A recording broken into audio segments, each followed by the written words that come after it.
Let's get ready for episode 10. Hello. Welcome to Bass Cafe with Holly and Dean. I'm Dean. And I'm Holly. And this is our 10th episode. And we are going to talk about what to do when we're not out playing shows, right? Like what are we going to do when we are not on tour? What are we going to do when we're not playing out for the masses, right? We have to do so many things as a musician to be an entrepreneur. So really, we're going to focus on the importance of being an entrepreneur. Yeah, well, everybody's been off tour for about a year now, so we've had to kind of reinvent ourselves with different things and really dig into what, we're good at or maybe we're not so good at. And so when you're trying to build your career as a musician, you also kind of have it as a side job instead of, going full force. And then eventually it becomes your full-time job if that's what you want. And so we're going to talk about that today and kind of break it down and teach you a little bit about our experiences and some of our friends' experiences and what other people are doing right now. Yeah. Also, I got a chance to meet up with my good friend, Mike Gallo, the bass player of Agnostic Front. And we got to jump into that a little bit. Like for me, I've been playing in bands for years and usually as a hired gun of sorts. Like no direct ownership to a couple of the different bands. So it's not like, when those bands make money, I just get paid my rate, So over the years, I've had to try and get inventive, like if you're not making, just like all things in life, right? If you're only making the bare minimum, you're not really getting ahead. So like a lot of the money that I would get paid on tour would be spent eating, like that was it. It was like I got paid to buy food. That's it. Because let's be honest, like the music industry doesn't make $1 billion overnight. And punk rock is punk rock.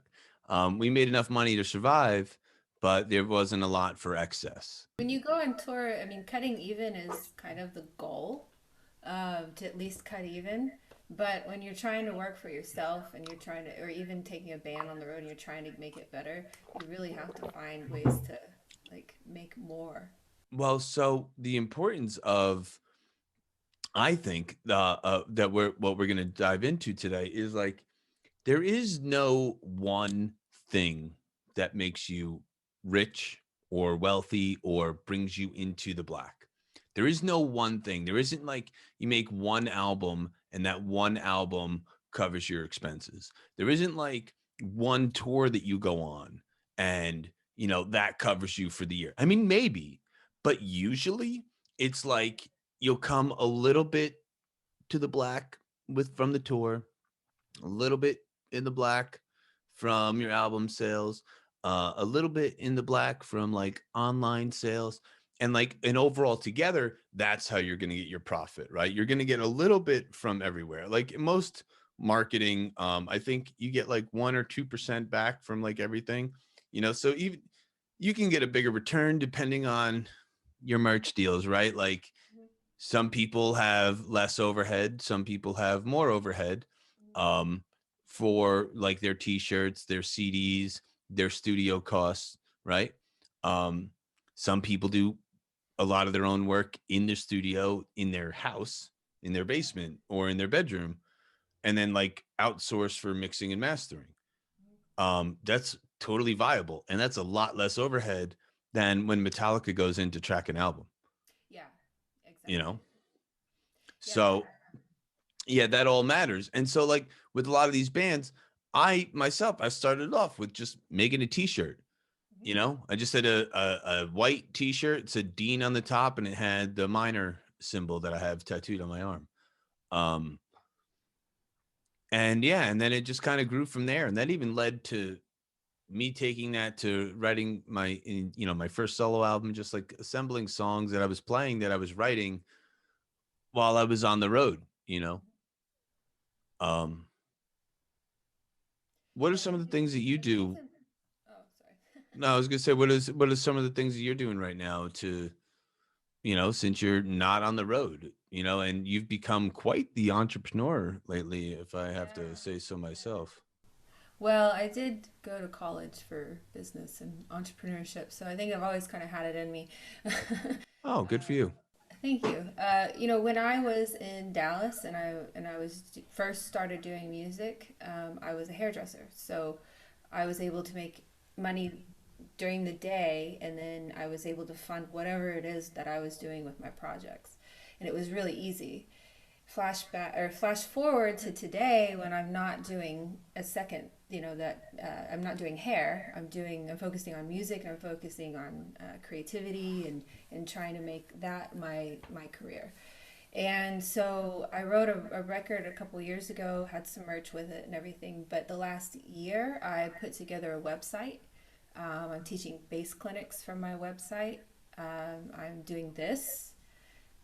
This helps drive people to my website. I have a few different designs of like a few different designs that are on a bunch of different types of merch on my website. That's another little thing that goes into you got to look at it kind of like a big pot, right? So everything kind of goes in. And as you were saying just a minute ago, there's not one thing that will make it. It isn't like that. It's really just you have I mean, it can be, it right? can be, It but can it can be. be the top, you know. Not in my experience, and similar with me, man. I taught myself how to play guitar and bass. Started getting gigs where I was making, I would get paid a flat rate in the beginning of the tour. This will teach you some, it'll teach you to be educated. I haven't had anything that was like super high budget, or at least at that time, where I had to sign a contract. Right, it was just like, hey, you want to come on tour? We'll pay you $600. And you're like, Yeah, yeah, sure. And then you realize once you get on tour and you've taken that $600, oh man, that's like $7 a day. yeah. Like, You're not gonna oh, make it back. that kind of sucks actually. Like, um, so it was really hard. And then you start digging into your own pocket. And if you don't have a way to make money, you know, good Yeah, luck. You smoke cigarettes and you make it $7 a day. Well, I don't know what to tell you, because in most states that's not even enough for a pack of cigarettes. So if yeah, the purpose of doing a budget, was really crazy to me. And so I started off taking deals like that, and then kind of making more money, right? Getting better deals, practicing, honing my craft. But then it came down to the making the t-shirt, and then making the t-shirt kind of gave me the idea of a brand, yeah, right? And yeah. so I was gonna, with my solo album, as I was writing these songs, I was gonna call it Minor. That's why the symbol is the minor. Um, but I called it Dean because I was Dean from this band, I was Dean from that band, I was Dean from here. And then the first shirt that I had, it was just my signature on the top of this design. Mhm. And I use that as a way to promote myself because I also like to teach. Yeah. And so teaching is my main source of income. Mhm. Even though I've been playing music for years, I used to work for School of Rock Mhm. in Waldwick. I work for School of Rock in Los Angeles now, but I used to work for School of Rock in Waldwick, New Jersey. And I just saw that model, right? I applied there thinking, just teach some kids how I play metal. Mhm. I really learned the ins and outs of that. Mhm. And when I got let go from there, I really took the bull by the horns and I started teaching privately. Yeah. And I realized real quick, like that's where I became the stark entrepreneur mindset, is once I started Yeah. teaching privately, because I had to look at things like my cost Mhm. versus, what was my value of my time. Dude, that'll teach you something. When Yeah. someone looks at you in the eye and you have to tell them how much money it costs to have an hour long conversation about what's in your head with them. Yeah. That's really goddamn hard, because you don't want to be an asshole, Yeah. and Yeah. but you have to realize that you've spent this time honing this trade. And but if you're going to say a high number, you better you better make it worth it, right? And so it was learning that balance, Yeah. and then turning that mindset into growing a brand. I've been teaching for a while now under a couple different monikers because I was trying to teach with some other musicians, and in that I've developed several websites, and worked with my friend Alex on designing several websites, studying what is um what is a funnel. What is a click Yeah. funnel? How do you drive traffic? How do you promote? How do you get people from your Instagram to your website? How do you get people from your Instagram to your online store if it isn't on your website? You Yeah. know? Yeah, I did a couple of websites before I did my actual website for Holly West, and that is what I studied a lot was the funneling system, the marketing and things because it's online marketing, and that's what all of it is. I've studied all that stuff. I don't know how much I believe in all of it, like the only people who follow the endless funnels like that, um, I don't know about their longevity, at least as far as becoming a student. Right, but the funnel system is supposed to give you The funnel system works great for an impulse buy. yes, but you can also make the funnel system work for you in this way.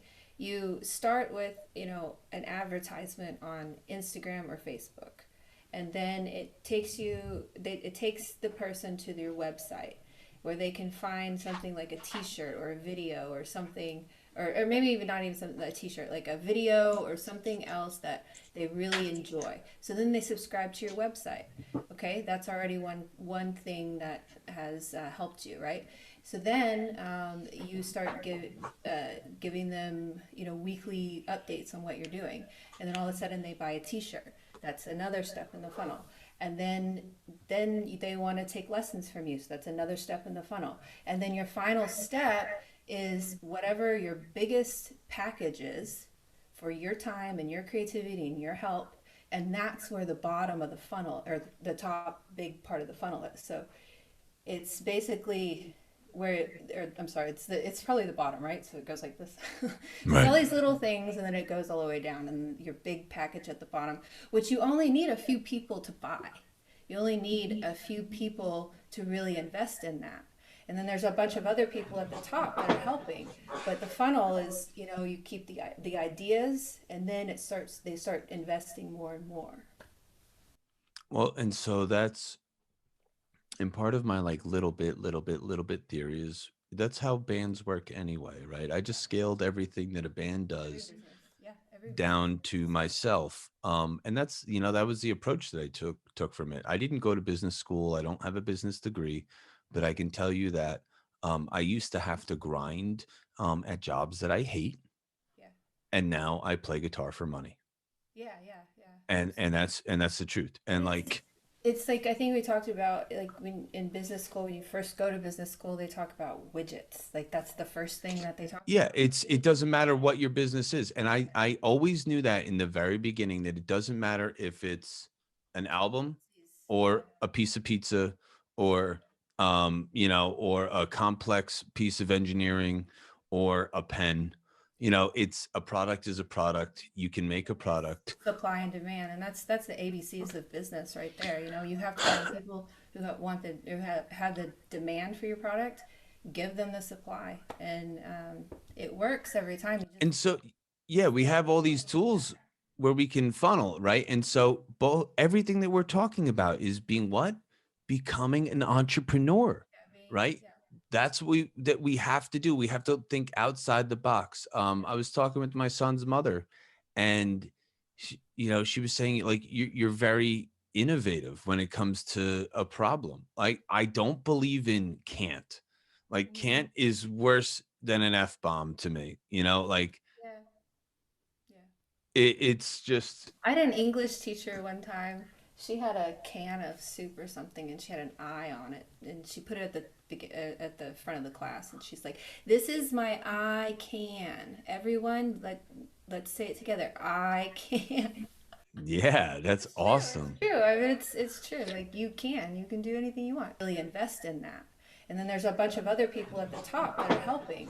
But the funnel is, you keep the ideas, and then they start investing more and more. Well, and so that's and part of my like little bit theory is that's how bands work anyway, right? I just scaled everything that a band Every does business, yeah, every business. down to myself. And that's, that was the approach that I took from it. I didn't go to business school. I don't have a business degree, but I can tell you that I used to have to grind at jobs that I hate, Yeah, and now I play guitar for money. yeah, yeah, yeah. And Absolutely. that's the truth. And And like, it's like I think we talked about like when in business school when you first go to business school they talk about widgets. Like that's the first thing that they talk yeah, about. it doesn't matter what your business is. And Yeah. I always knew that in the very beginning, that it doesn't matter if it's an album Yeah. or a piece of pizza, or or a complex piece of engineering, or a pen. It's a product is a product. You can make a Yes. product. Supply and demand, and that's the ABCs of business right there. You have to find people who have the demand for your product, give them the supply, and it works every time. You just And so, yeah, we have all these tools where we can funnel, right? And so, both everything that we're talking about is being what?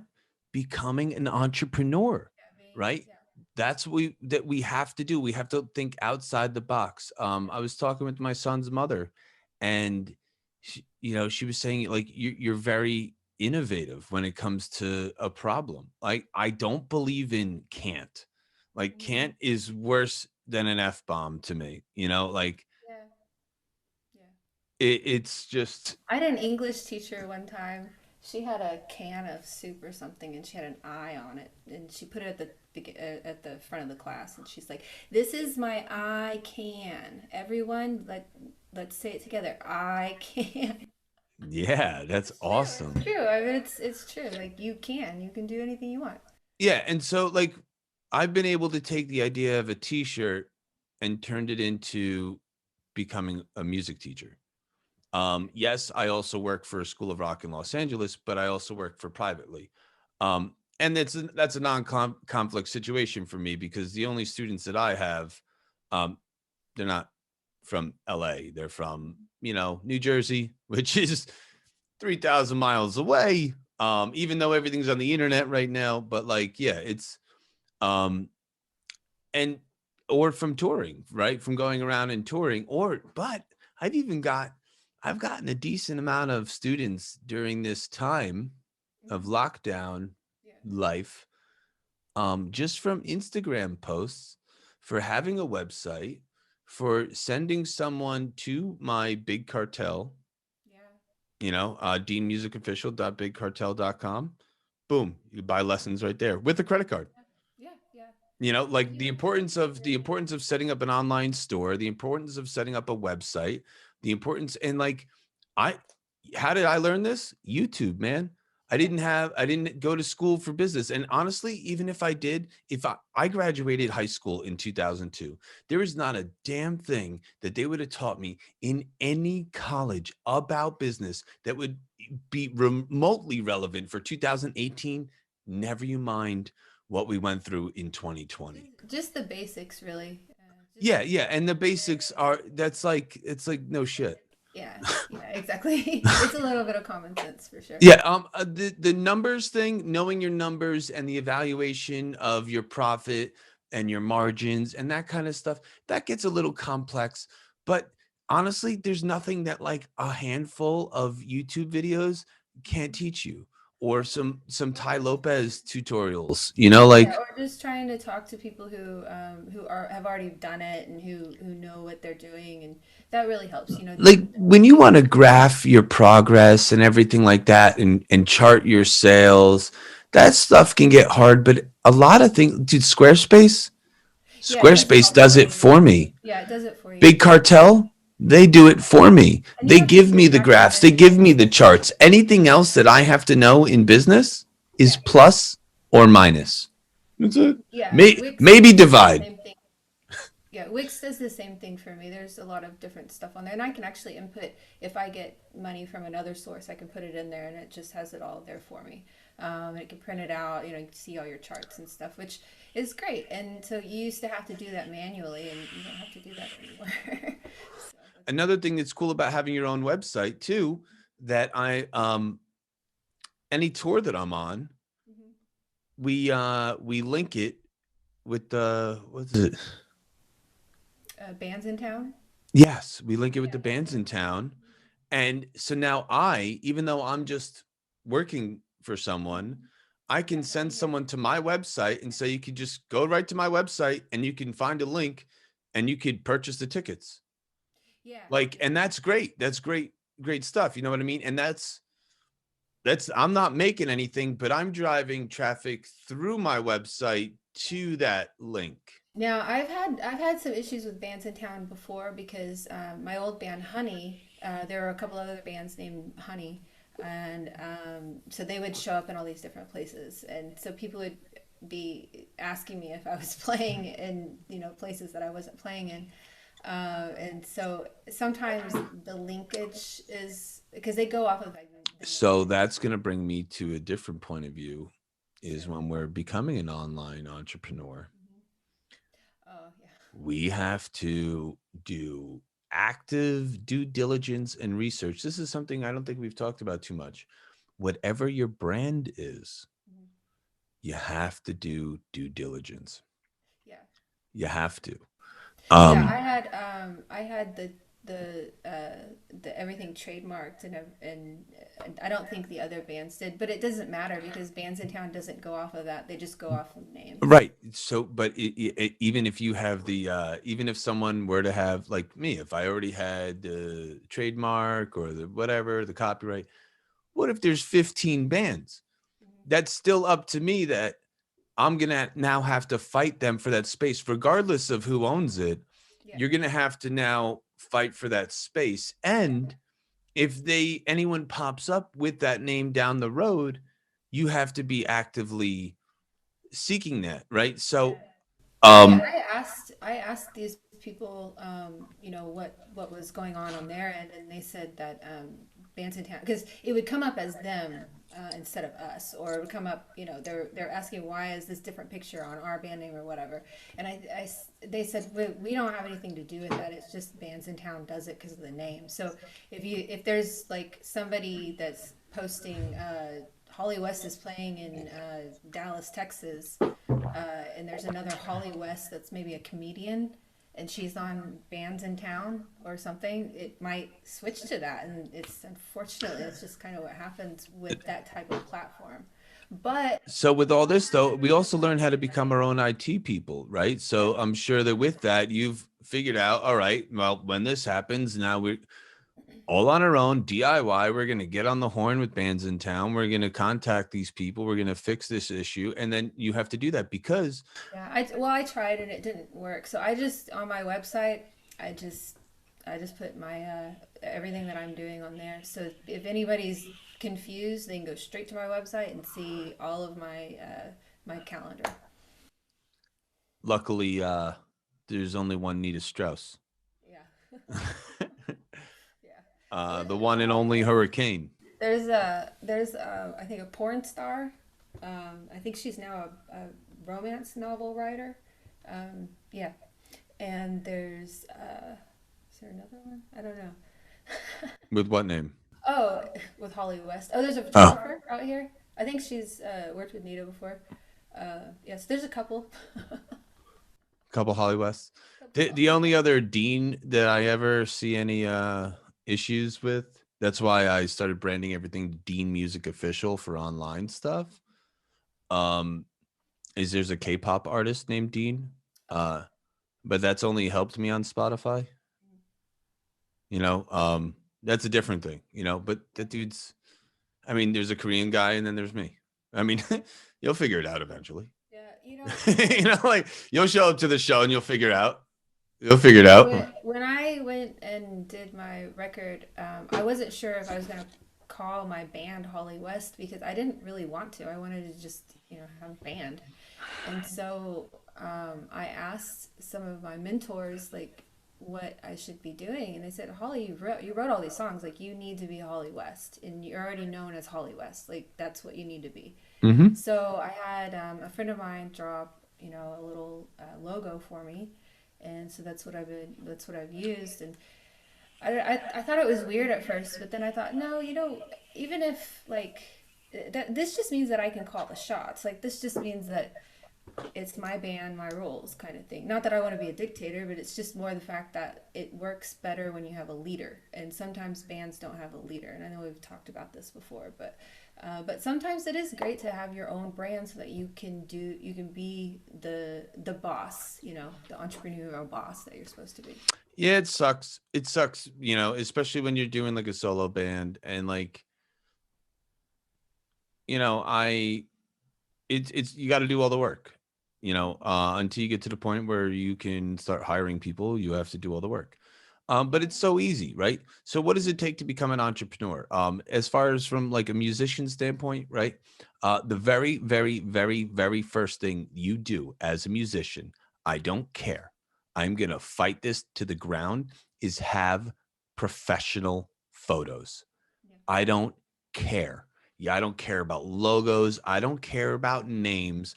I care about if you yourself are going to make yourself the band, the person, a brand, you you best have high quality photos. Next to that, video of any kind, right? I myself have been extremely lazy with making personal video. That's because I don't want to do all the work by myself. I know, but because I'm doing so much other stuff. If I wasn't doing all the teaching and I wasn't doing it, it'd be easier to compartmentalize, right? That shit's hard, but you have to have good video. But I work for bands where I get good video, so I have good video, out there. I could make a reel that's pretty impressive. If anyone's ever been to my Instagram page and you've seen my lesson video, I just compiled video from tours that I was on, and there's some super awesome footage in there. I didn't have to do all the hard work. I just like put some clips together. Yeah, yeah, and And when you do stuff like that, if you take footage from something you've been on tour, make sure you reach out to the person where you got the footage from. Like in my case, I got some of the footage from my content creators from the tour. Or if I got footage from someone from a YouTube video, I reach out to them and I ask them, hey, this is a video of me. I'd like to just use it in a promo video. Can I use it? You always want to get permission for everything. yeah, Um, and like being a gentleman, so to speak, or like a nice lady, always tag the photographer anytime that you, or the videographer, always tag them, right? And as you do this stuff, you help someone else. If you put up an awesome photo and someone's like, hey man, that's an awesome photo, be like, hey, you know what, your band would do awesome with this photographer. Work that out, because you know what that's going to get you? A better deal, so you can get more better photos later down the road. Same thing with the absolutely. videos. Yeah, absolutely. Being you know courteous, it's a profession that's in the arts, just like we are. So you have to be very courteous with it. Yeah. Hey, man, I bought your shirt. It feels so good, man. Where did you get these shirts made? Hey, man, I had them made by blah, blah, blah, blah, right? Yeah. Um, in my case, I get all of my t-shirts made by Willie B, the guitarist of the Independents. I worked for him, filled in on bass. I've talked about it on the podcast. I filled in on bass for one tour. Uh-huh. Ever since that tour, every piece of merch that I have had made has been made by Willie B from the Independents. I give back, like he makes all of their stuff. He does great screen printing work.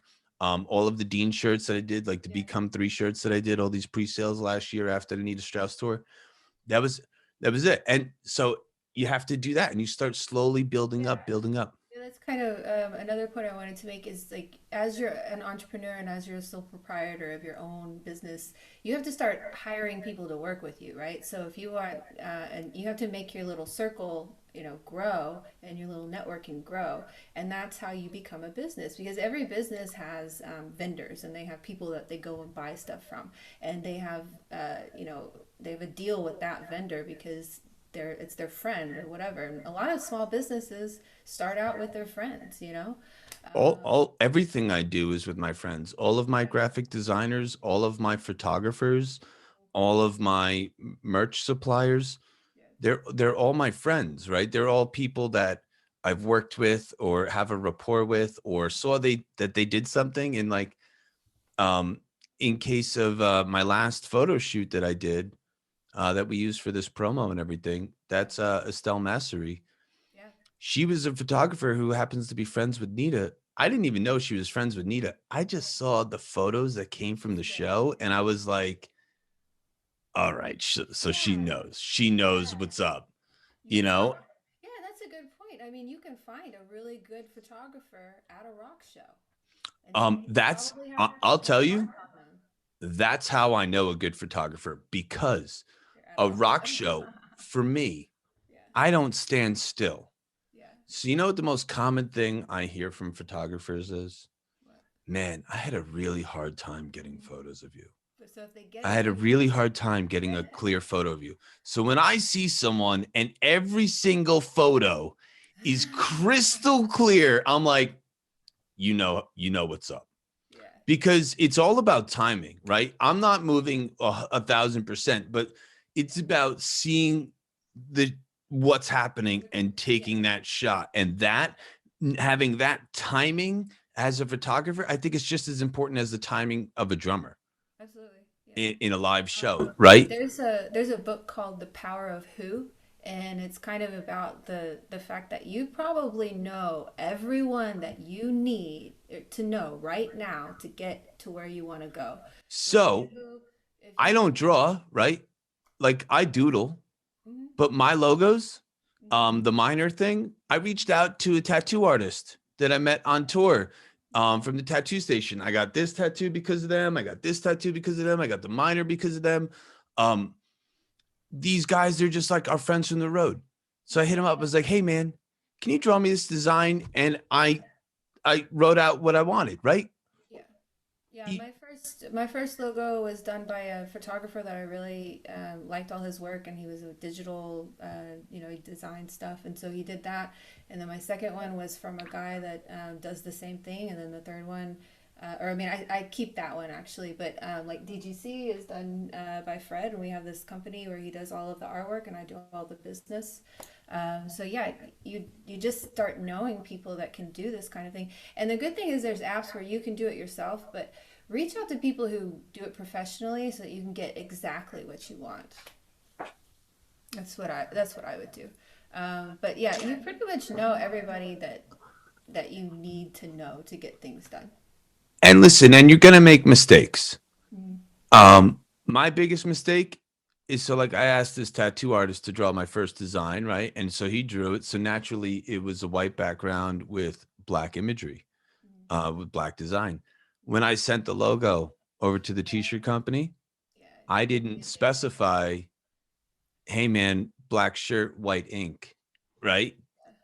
It wasn't a website. It was like an email. And so they just did a white And one. so my first batch of everything came with white shirts. I opened up the box and I was like kind of bummed at first, but then I just owned it because you know what was really cool is I was the only person at so many shows Yeah, that was selling a shirt that wasn't black. yeah, it's true.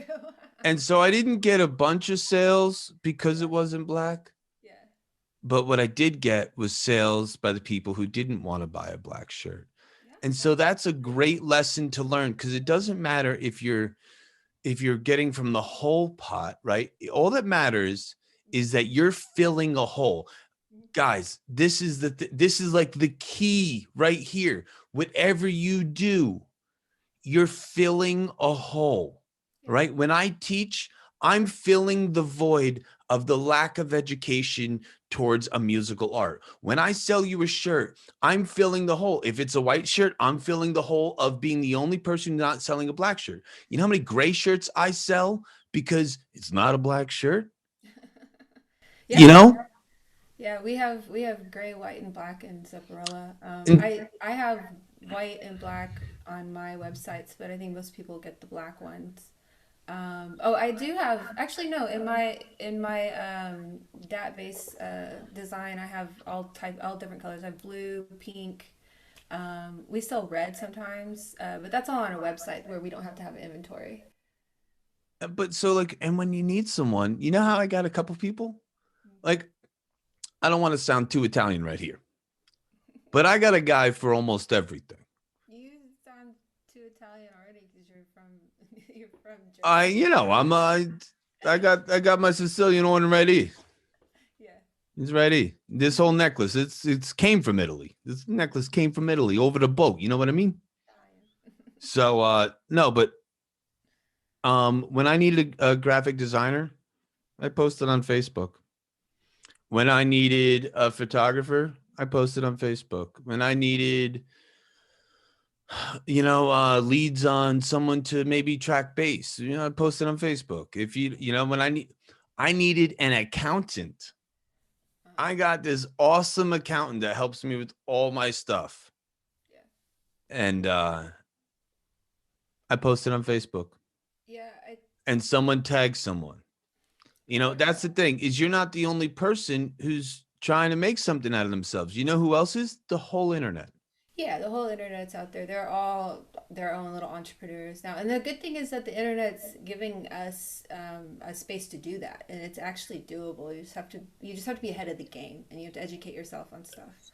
And I don't know if it was Joe Gerard or in his book How to Sell Anything to Anyone. I think it was. I think he said there you when people if you think about like people going to a funeral, um, how many people usually show up? Like 250 usually. Yeah, like a nice size funeral. Is it most people know about 250 people. That's all they really know. To where you can reach out to people and you can start networking yourself. And so if you just start with those core people, and I'm sure most people have more than 250 on their socials combined.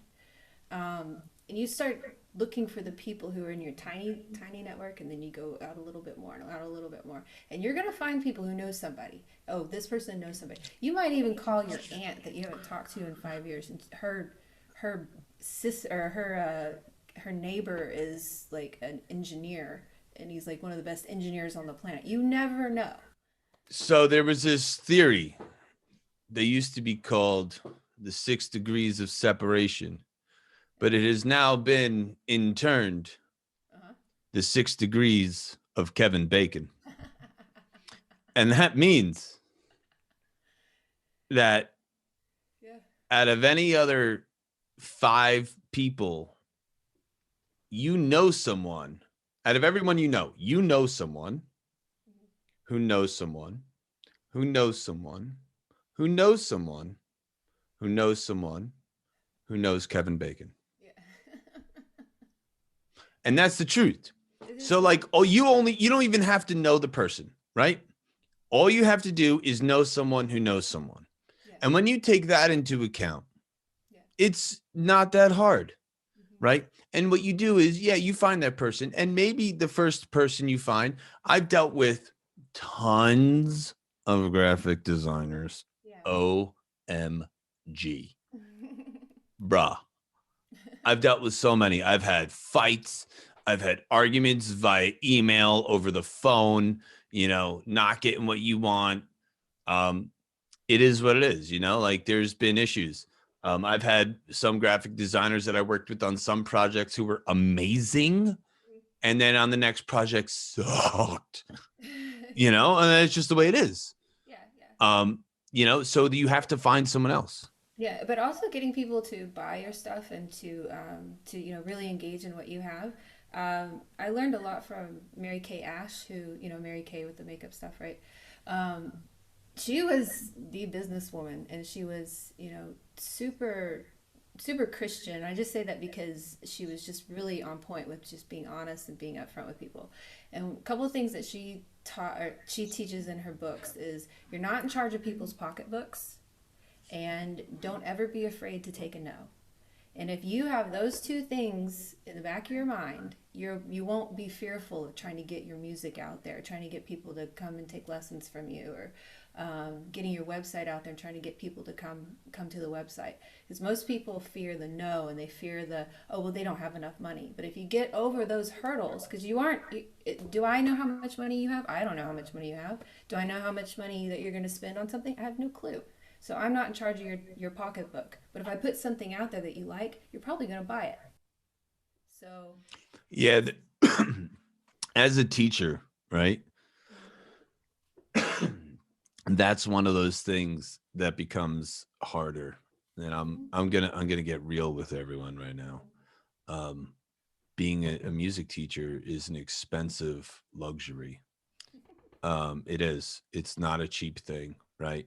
It's not when you're making like a going teacher rate, it's not exactly on a normal budget. You know, it's expensive. It's a car payment per month or more, yeah, depending on your car.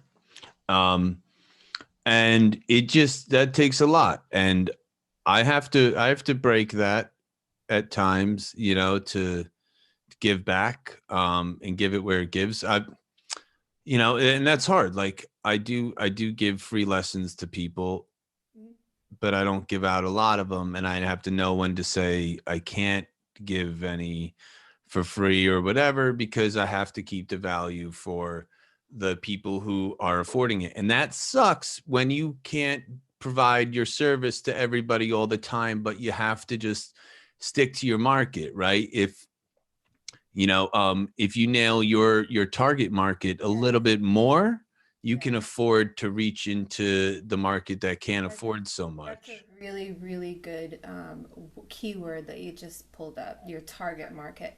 When you, good job. When you are looking for people to buy anything, you have to make sure you know exactly who you're going for. So your target person needs to be down to the T. Okay, so my target person needs to be into rock and roll. They need to be into blues. They need to be into chick singers, and they need to be into three pieces. That's what my target market is for my music. So It's funny, and if you ask me my target market, I wouldn't mention who I think my target market is for my music. I would probably talk about my target market, a target market for teaching, yeah, well, because I have a different target market for teaching. right. I was just pointing out, like, if in my forefront, in my forethought, it's about like the clientele for teaching.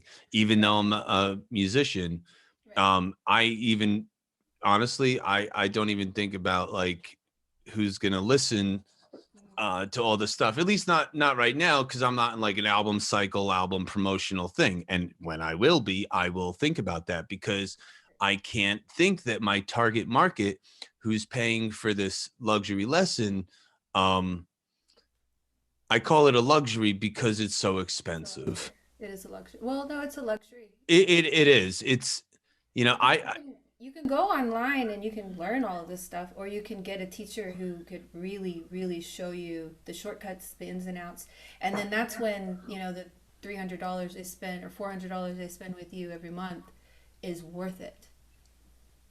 Yeah, dude, it is worth it too.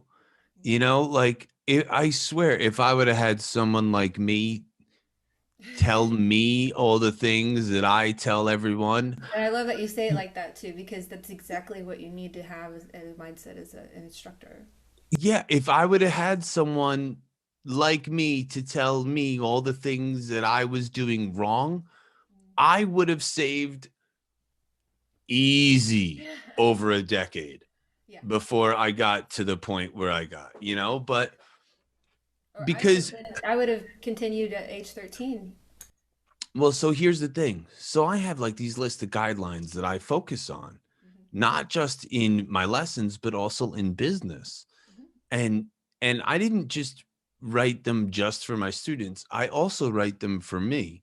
And I call them, oddly enough, the dean's list. Yeah, you told me about this before. Oh, Right. that's great. That's perfect. And one of my favorite ones is something that you really have to focus on whenever you're approaching anything new. You don't know what you don't know. And that's just the truth. No, no, and you don't even know you don't know. Exactly. Exactly. Yeah, It's a it's an ever learning process. And as you become an entrepreneur and as you find your widget and as you find your target market and as you develop your website or your traffic, whether it be through ads or organic, whatever it is, you then have to do it all over again. And that's the thing. And like reinventing yourself. you can't build a brand extension too far. Like you don't want to have too many products Mhm. right off the bat, right? Unless until you get some experience. You want to give yourself. I started off with one t-shirt, now I have 15 products. I got guitar pickups, I got t-shirts, I got CDs, I got lessons, I sell guitar picks, 8 by 10s, all that stuff, right? It's actually really easy to go online and go to like GoDaddy or Squarespace and just do a single page website that has one link to a t-shirt that you can outsource Dropbox Or bigcartel.com. or Big Cartel. You Yeah. can list up to 5 products for free. Mhm. Bigcartel.com. I go to dmusicofficial.bigcartel.com. But Um, do they drop ship as well or no? no, that's just me. That's Okay. yeah, that's just I Just put the up a link and product shipping. of it's like a just a storefront. Okay. Yeah. But it's cool because it's not like just where oh I can only accept Venmo or PayPal. Yeah, you can make your With a thing like bigcartel.com, I also have Stripe Mhm. set up so I can accept Yeah. credit cards. Yeah. Yeah. So Even someone could buy lessons from me yeah. with a credit card, Yeah. which I couldn't do normally, Mhm. you know. And Yeah. yeah, you pay your percentage, but I If mean, you have what a the fuck? physical or digital product, yeah, it's probably really great for that. When I sell a digital product through Big Cartel, I'm sure there's a way where I could have it automated, but Yeah. I just then send them an email.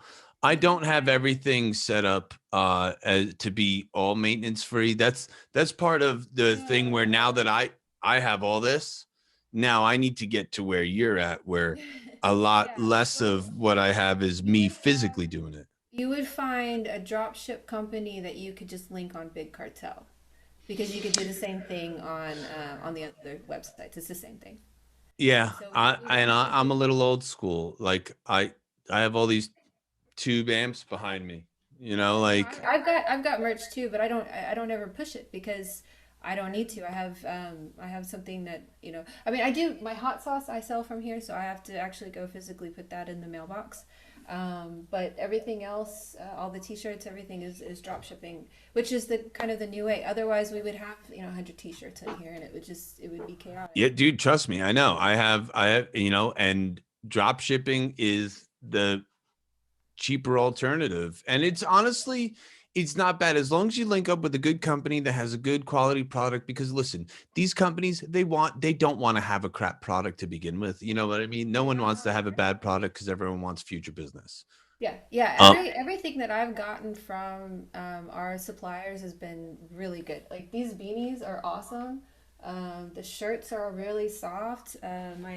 My hoodie, like everything printed is. I mean, it looks great, So I don't Look at that don't chick. have a problem with it. Hmm? I said, look at that chick. I I know. love that design. It's me. Yeah, we're actually on Dead Groove. We just released a bunch of Zappa stuff, and then next week we're releasing a bunch of new leggings. So we're just like every week we're trying to put a new collection together and blast it. So you know That's what where it your sounds content like. kind of comes in. You start getting enough subscribers to your website, and you start funneling them into like collections of stuff and things that you're really putting a lot of effort into. Good photographer, good graphic designer or graphic artist. Those are like your two first Big people department. that you need, right? If you don't have one, just Ask post on somebody. Facebook. Ask You know, somebody. when you see something you like by someone, probably don't choose Metallica, right? Probably choose a more local Local band. developer. But it depends on your budget, man. If you got the cash, yeah, then look up the credits of the Metallica album, and yeah, hire that guy. Yeah. If you Yeah. don't, look up someone else. You know, you could find anyone online. If there's not everybody likes only like Yeah. upper echelon bands, especially in the rock world, right? We Go on all and look up hashtags of like your city photographers. Say like if you're in LA, it's a LA photographer or LA band photography, and somebody somewhere is gonna have a good picture with that hashtag, and then you can look into more photographers, and then yeah, message them. Just shoot them a message, and I guarantee you they'll want to work with you. yeah, I mean, everyone's always looking for work, and don't be shy to throw a DM out there. You know what I mean? Like, as long as it's an appropriate message. Um, you know, honestly, I have gotten sponsorships Mhm. by DMing a company on Instagram. Yeah, yeah, that's Okay, everywhere. so like, I've gotten, I got photographers Yeah, by DMing someone on Instagram. yeah. You know Or, what I'm I thinking? got a graphic designer by making a post on Facebook. Like, Yeah. You know what I'm thinking when I was talking before about people know like 250 people. These books that I've read are probably written before too much internet. So now we've actually, since the internet's come into play, you have it's even access to pretty easier. much anybody. I mean, And you could go worst on case, Upwork. dude, Google, right? Graphic Best graphic designer for a solo artist. Look him up, hit him up, get deets. Like Yeah, yeah, or look at vector photographer, photographer in New York City. yeah, Hit him up. artists. Like photos are photos are photos are photos. Even And then the most go yeah. ahead. Well, after you get, a photographer and you get, your logo done, then find a website. Find a website hosting platform that is easy to use that you could start building off of. And listen, I love Wix, but did she uses Wix, I use Squarespace. doesn't That's matter. six in one hand, half a dozen in the other. Start with either one of those. For real, it's so easy. This stuff is drag and drop. True. And they have now when you sign up, it's like, okay, you have 7 steps to complete for your website. And you go in there and you start messing around with it and you'll find out it's a lot easier. These companies have taken steps to make it easy for the customer because they want you to have a website. They want everyone to have their own website. So And you listen, and it's gonna evolve over time. So like part of me, I at one point I I wanted to have the moniker for Dean Seven String, right? I just wanted that. And I had it on, I think I had it on like sevenstring.org or something, or I had like, I don't know, I had it on somewhere, but I couldn't get it everywhere. So I bought like these two H string guitars. So then I made my moniker Dean H string across all the internets, including my .com.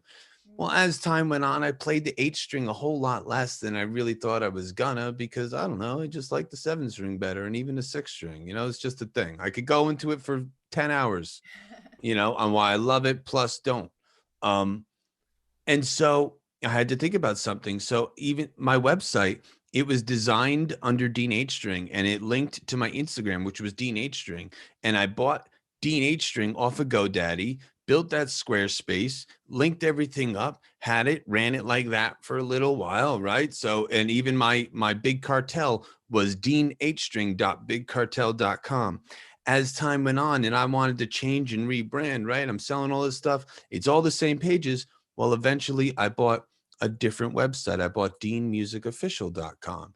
And then I changed my URLs to deanmusicofficial.bigcartel. And then I changed my Instagram, all the same pages. My Dean H string page on Instagram is my Dean Music Official page. But when I changed my name, I didn't want to lose that. I wanted to be able to have a transition. Maybe there was promo material I had out there that had Dean H string on it, right? So what I did is after I changed the name, I then created a new page with the original name. So that way I still own Dean H string on Instagram plus Dean Music Official. Yeah. Same thing with the .com for a while, and I just, you can set it up where, your main site is deanmusicofficial.com, but if they enter in deanhstring.com, it just funnels you to Dean Music Official. And I did that. And if I ever change my brand again, I'll do the same thing. I'll slowly change the URLs and keep that other old URL at funnel everything to this new one. Yeah, And you it is what it keep is. That way you keep your numbers. Mhm. Yeah, you want it. One of your most important things is the people that want you to have their contact information so they can keep up with you. That's like your gold. That's your bread and butter.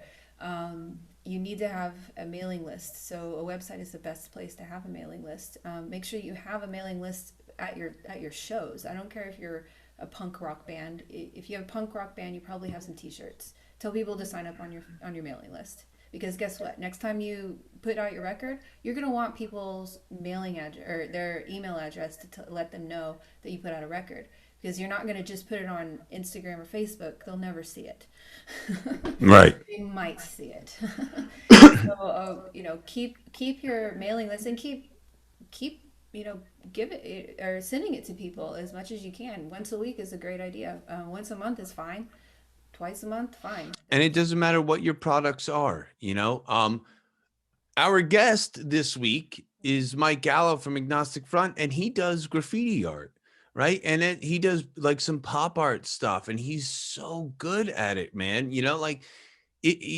Graffiti is anything from drawing with markers to using spray paint on simple stuff and like coming up with like one word, right? Mhm. Coming up with your tag, your line.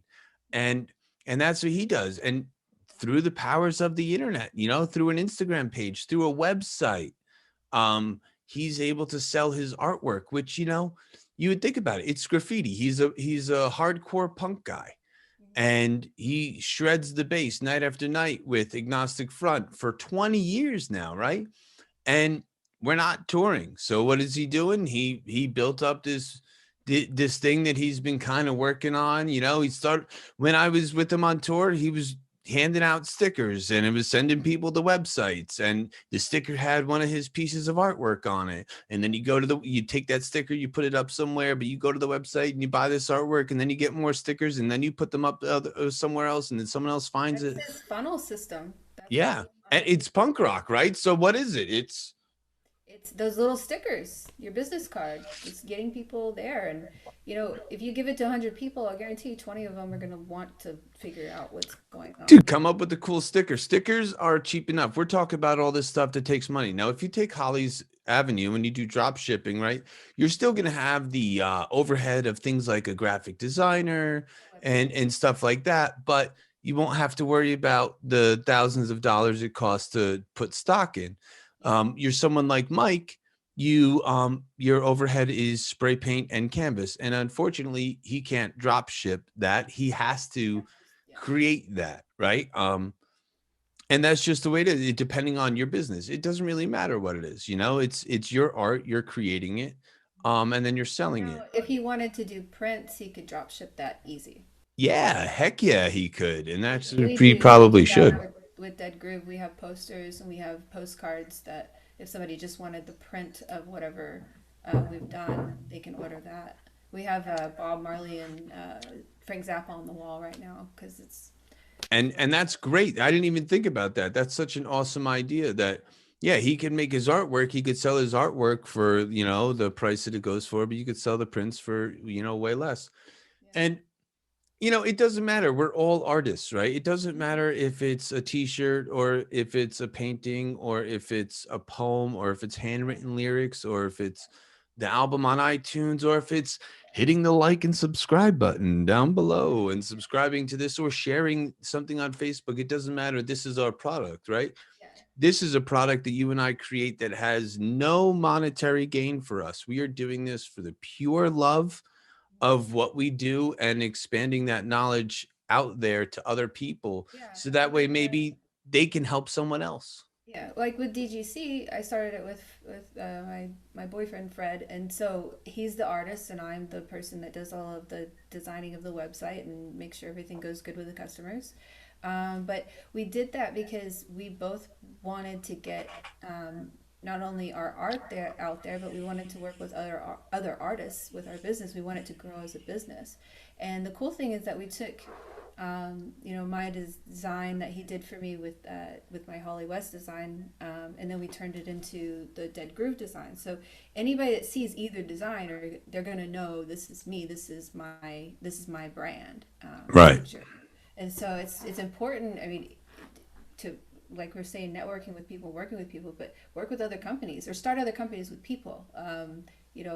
We started this together so that we could eventually, get people to sign up for, learning more about bass, and just get general knowledge. Yeah, our goal is education. And like, and you know what? And just like I was saying before, um, probably 1% of all the people that we reach. I mean, when you get to the big numbers, 1% is more than you can handle sometimes, right?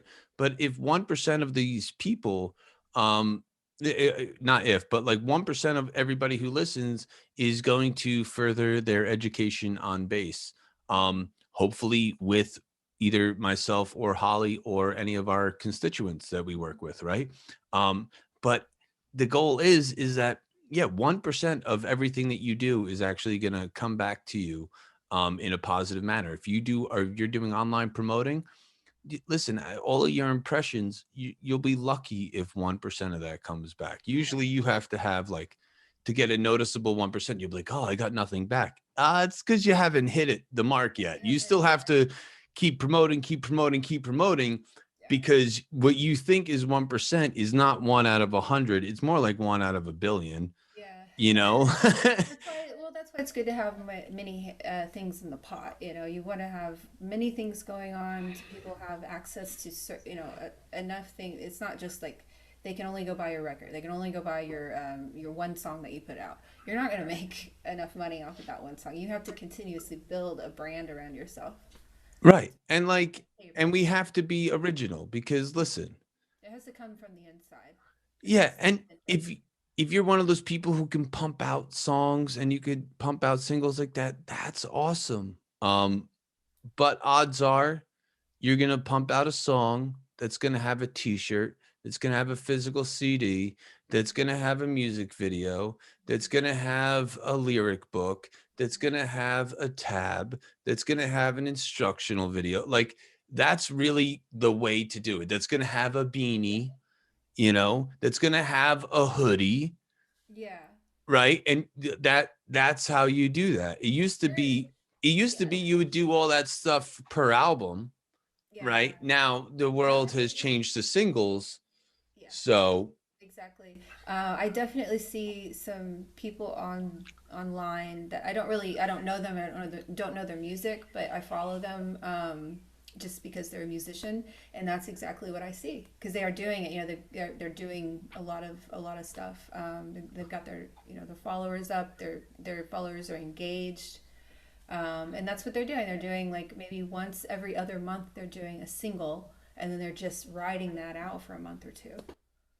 yeah, and that's the way you do it. And so, but let's take the time now to get over to my buddy Mike Gallo, who I actually did a 2-hour interview, just me and him shooting the shit. And I had to Um, edit all this, by the way. yeah, and Just letting you poor guys know. Holly, poor Holly has to edit out just these 3 measly questions that I did ask for the podcast. But no, like I was on tour with Mike. I've kind of said this story before, and this is another thing I want to try to inspire you guys with.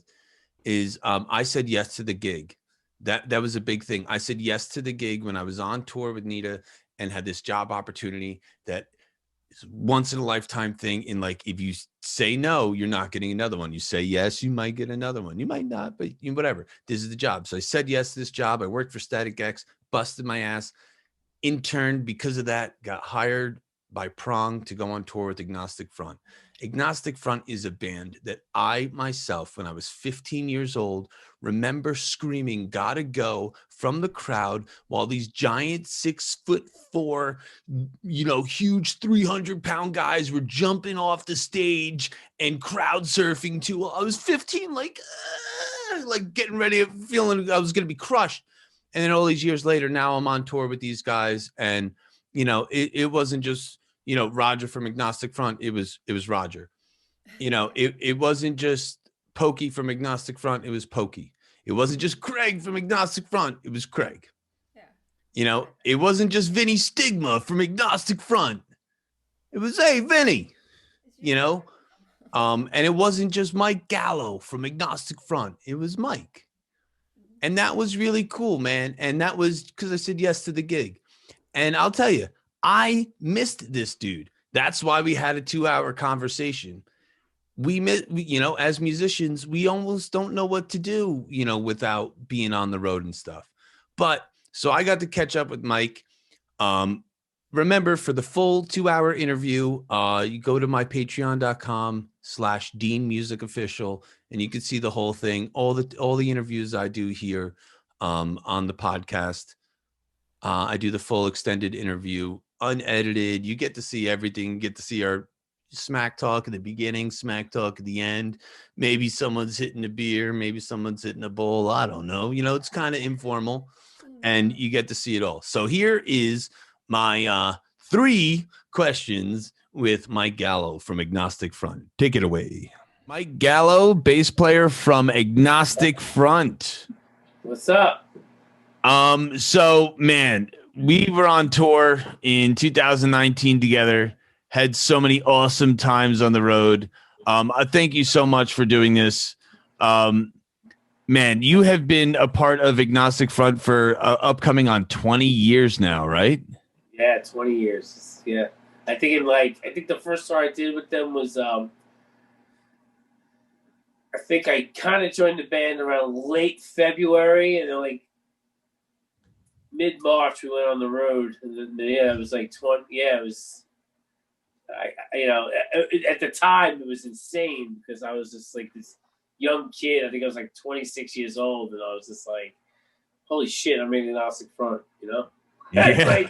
Get the fuck out of here. It's wild. And all my friends that got me into the music, been listening to the music for many years before I actually got into it, and then they got me into it, and they were a little older than me, and they're holy shit, you're an Agnostic Front, dude. What that means? I'm yeah, I don't know. The band that I love, he's loved it. I don't know. It's crazy. Dude, all these years later, I felt the same thing being on tour with you guys in Prong. And I was texting my roommate who brought me to see Agnostic Front in 99 or some shit. You know what I mean?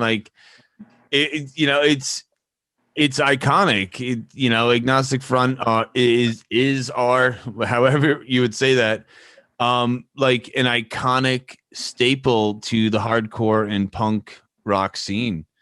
Absolutely. And those shows are hardcore. They were definitely the pioneers of that realm of that early 80s. Once they dropped Victim in Pain, they really kind of put a stamp on New York hardcore. And they've really, not because I'm in the band, but just even if I wasn't, as a spectator, as a fan, they're still doing it, and they're still just doing what they love, and I'm part of it, and trying to just help them keep the legacy alive is basically all I'm really doing.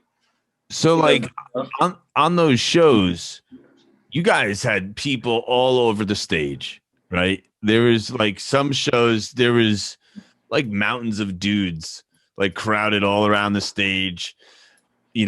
Tons of people moshing all over the floor, beer flying everywhere, right? Yeah. Yeah. So when you're on tour in 20 years, what kind of gear do you try to use so that way you can battle those kinds of conditions that people don't even understand? You really don't understand what all that beer and sweat and testosterone does to amplifiers. So I try to keep everything as far back as possible. 2 things that I use that I need that's I can't play without, and I had to actually ask Craig because he's the gear guy, Right. So I was just like, because I remember he, when he joined the band, I don't know, a year or so later, maybe 2 years, whatever. He's like, yo, I had this wireless pedal. It's great. And he's just like, it's a tuner. You hit the pedal and it shuts everything off, and then you can tune right there. And he's like, it's great. It's really affordable. And I was like, that sounds like a good idea. The Shure wireless, right? Yeah, the Shure. Yeah, the Shure. It's like, it's amazing. It's like 2 pedals in one. And it's a tuner, wireless, and like you hit the button, it shuts it all off. Like, it's like boom. It's amazing. It's like, it's really helped, because like, I mean, throughout the years, like I've had cords pulling out, you know how it is on stage. It's crazy. It's insane. Yeah. Then you get the drunk friend from behind the stage who runs up to sing gang vocals, trips over your cord, pulls it out. Yeah, there's always that idiot. It's true. So, So you found using a wireless really helped? It's like your buddy from the neighborhood who doesn't know any better, and it's like he doesn't know. He's hanging out. He's a dope in the corner, tripped over the cord, whatever, But but the wireless is. And then two other dopes try and come and plug it in and don't know what hole. They're like, yeah. Well, you're like, God. Yeah, it's like, that goes. So that eliminates that. The wireless really helps. Yeah, they're pretty affordable these days. Even, I mean, I think it's the whole unit costs like fucking $500-600. It's nothing. You know what I mean? To really step up your game. You know what I mean? If you $500 for like a wireless that's pretty much where you want to be, and it's fine. Cool. It's not a lot of money. It's a fucking good investment. Nita uses that same wireless in stadiums. Yeah. I think I played stadiums with them, and I've never had a problem. The only gig she said she had an issue with where it wasn't strong enough was maybe something like WrestleMania. Really? I could be half wrong on that, but I'm pretty sure like that might be the only, because that's like really far. You know what I mean? Yeah, it's that walkout. Yeah. I don't think I'll ever get to do a walkout like that. So, dude, could you imagine like an Agnostic front show and like just pictures of your fans? Like the Iron Maiden stage where everything like pulls out, you can have your own like walkway, like that's insane. It'll never happen. Happen to me. I mean, holy shit! I don't think that'll. Well, dude, almost. You got you just one of your last shows, like before all this craziness, was you guys played for the Misfits. Like I was trying, dude. I tried to sweet talk all you guys. Cool. I was like, yo, you guys know you need like a guitar tech on that show, right? Like, come on. But you guys just played Madison Square Garden, like. No, we didn't play Madison Square Garden. We played the one in Philly. Oh, I'm sorry. I'm so sorry. Philly, right? Whatever. That's a big show. Yeah, it was huge. Yeah, it was definitely a stadium show. They don't have their own walkways and stuff, but were the giant pumpkins on the stage? It was cool. I mean, to be honest with you, it was a really great show for us. Anytime we ever try to do something like that, something always goes wrong. But we just we played. It was them and the Dropkicks, and the Dropkicks, like their crew, they took care of us. You know what I mean? We did sound check with them. They're the best. Like they really they stepped it up, and we sounded great out there. Everyone loved it. It went well for us. It was like everybody was just like, you know what, like they enjoyed it. You know what I mean? It was like a really perfect opening act for them. A little hardcore, a little punk, a little, what we do. They did pretty good with that. If you look at all the opening lineups of all those Misfits shows, they did it right. I think like in a lot of those shows, they put a lot of the right bands on. You know what I mean? They did the right thing, I think, with that. They did Rancid. They did Cro-Mags. And they did a lot, yeah, Cro-Mags, they did Murphy's Law, they did, they actually, it was cool what they did because, and I feel like they had to do that, you know what I mean, knowing where they came from, and they did the right thing. It was really cool, respectful. They gave like the underground, like the bands that they actually grew up with, and Suicidal, all these bands, they put them on, and it was pretty cool. It was a great thing. You got to respect the Misfits. It was really, it was awesome. It was really, really fucking cool. I mean, I've been on tour with Jerry, and Jerry's always been great. I never met Glenn or any of the other guys, but When I was Jerry, teching for Prong after that tour with you guys, in LA, that was the very first time that I was even in the same vicinity as Glenn Danzig, and it was so crazy. Like I was sitting there working on Tommy's guitars, and I like look over my shoulder, and it was like he was just like sitting at like the booth, just like this, and I was just like, "What? yeah. Where the fuck is my life right now?" It was at the Roxy. That was at the Roxy. Oh yeah, the Roxy. Yeah. Yeah. That was a fun night. But man. I saw the Misfits. Nights like that make me miss what we do. It's just nights like that. I mean, Well, it's the memories. It's the memories, like, right? It's the moments. It's the spike, the endorphins, the love, the unity. Yeah, it's great. I'm just thinking back on that night. It was a really fun night. Like I miss nights like that. I really. It's tough to just think that like, wow, are we gonna ever be able to like experience that again? Like we worked so hard all our lives and sacrificed so much. Where like other people just fucking lived their day-to-day life, and worked and had their family, and like people like us, like we sacrificed a lot, and Right. to do and to give to people. I mean, it's a purpose. You know what I mean? Like fucking, it's like there's so many people that come up to us and be like, "Yo, this song you wrote, help me get through another day," or you know what I mean? Like people need this in their life. You know what I mean? Like it's nobody can just go to work, come home to their family every day and not be able to go out and have some sort of an outlet. You know what I mean? Like music is the ultimate outlet of everything. Music is, you know what I mean? Like who the fuck doesn't like music?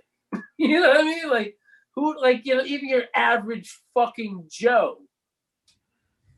You know what I'm trying to say? Like, yeah, and whether who doesn't notice it or have not, you ever met anyone in your life that actually doesn't like music?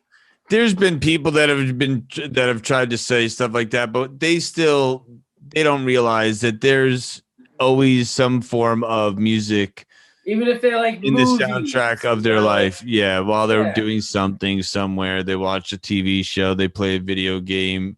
I don't care what it is. They're full of shit or they're soulless. How could you not like music? You know what I mean? Like fucking like really like, I mean, even you see like how it helps like children. You know what I mean? As young little babies, you just see them dance to the groove and it's music is life. Music is music is everything. You know what I mean? Like it all has to come back. Live music has to come back. We will just fucking will crumble. It's crazy, right? It's who would have ever thought? Who would have ever thought that something like this would change how we have to approach? So we got a little sidetracked there, but so you go and into a tuner. Sorry, the into the Shure wireless, right? And then what do you go into after the wireless? Sandsam pedal. Right. And now do you 21 Sandsam pedal is I can't play without it. Cannot play without it. What's great about it, it just gives it that bite, that tone, that grittiness that covers up my horrible bass playing. No, I'm kidding. Stop it. But it just gives it that overdrive, that that hardcore tone, that like I think Craig Satari is one of the first guys who started using it from Sick of It All. It was made by a buddy of mine who plays in Antidote, and I'm out of my mind. I can't remember his name. Holy shit! I'm like, but it's the greatest pedal ever. Yeah, I when remember. it breaks on me on tour, I'm dead in the water. That's why I always have to have a backup. And they don't break the bank either. No, they're expensive. But I'm endorsed by them, like, because I've been using them for years, and they hook me up. But it's just it's my go-to. I can't play without it. It just gives it that fucking drive, that tone I need to hear to play. Like, and that now fucks off, I'm dead. And what does that go out into? I usually play at home. I play the poor man's Ampeg, which is the GK 700 RB. It's good head. It's decent. Like I love those. I love those GK heads. I don't. Great head. The 800 was the original one I had that I loved. I wish I would have never got rid of. Oh, I hate that I got rid of that one. But then I got about Ampeg. It was so heavy to carry around. I blew it out, and then I just wound up getting something smaller. The GK was great. You know what I mean? It's a great head, especially with the Sans Amp and a fucking P bass. I don't give a fuck what band you play in. You can get the tone you need out of that. And then amazing. And then that goes to an 8x10, right? Yeah. But I mean, I've even, to tell you the truth, like on the prong tour on the West Coast, I was using Jason's stuff, and he was going through all the orange stuff, but I think I used my head. Yeah, that was Tommy's stuff. Oh, Tommy's stuff. Yeah.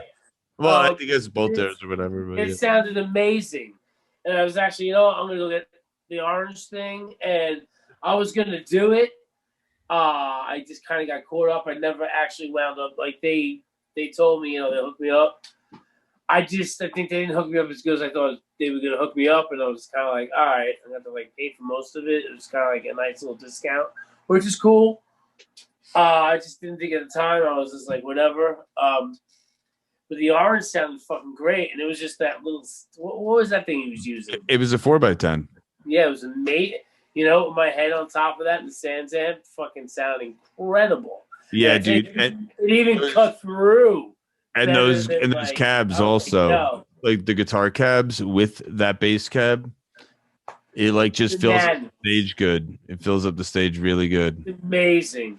So I was like, I fucked up because I had money during this quarantine. I should have fucking geared up, and I didn't. I geared up for this for online.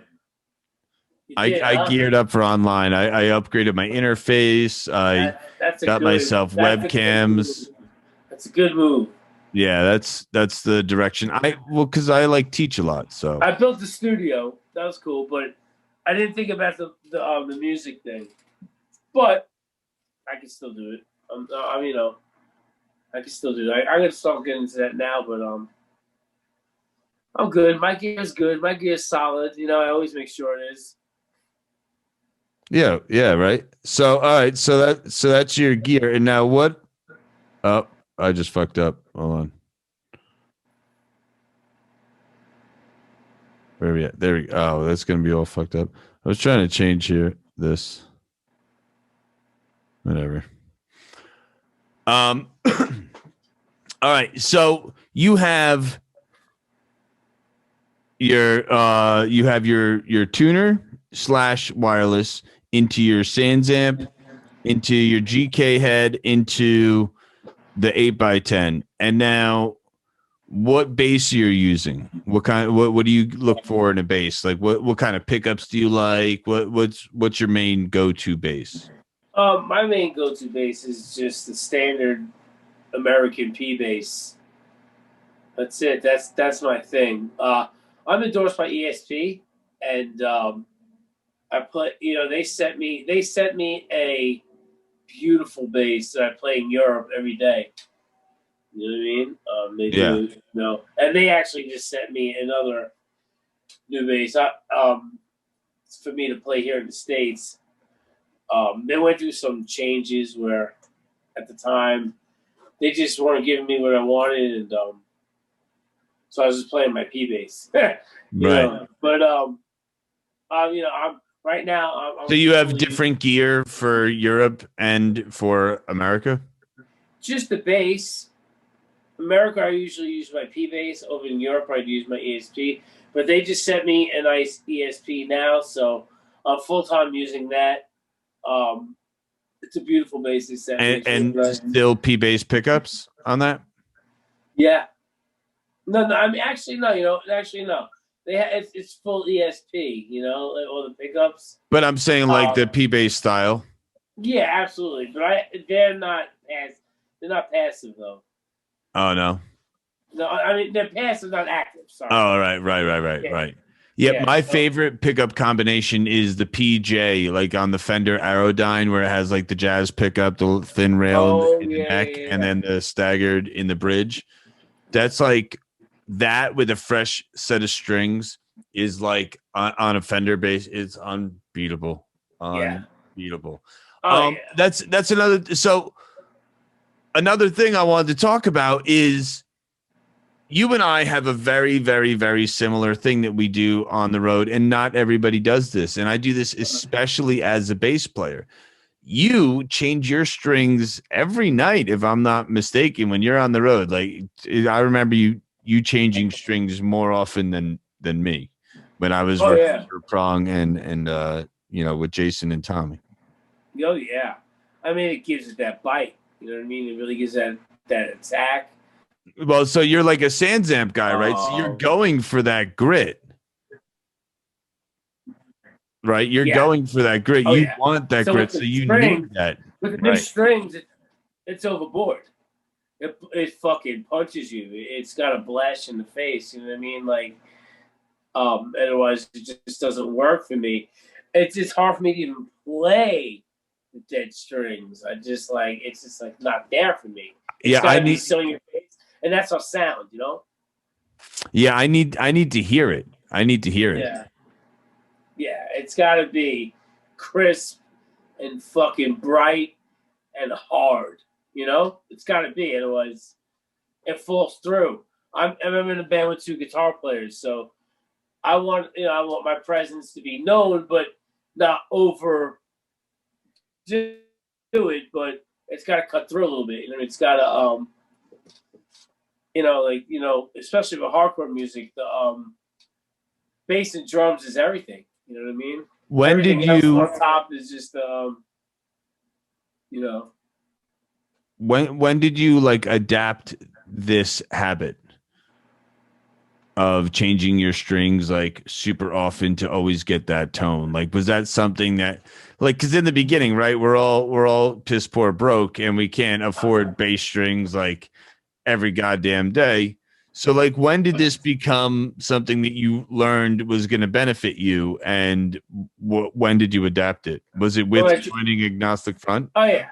I mean we had the endorsement of Ernie Ball at the time, and they would give me whatever we wanted, and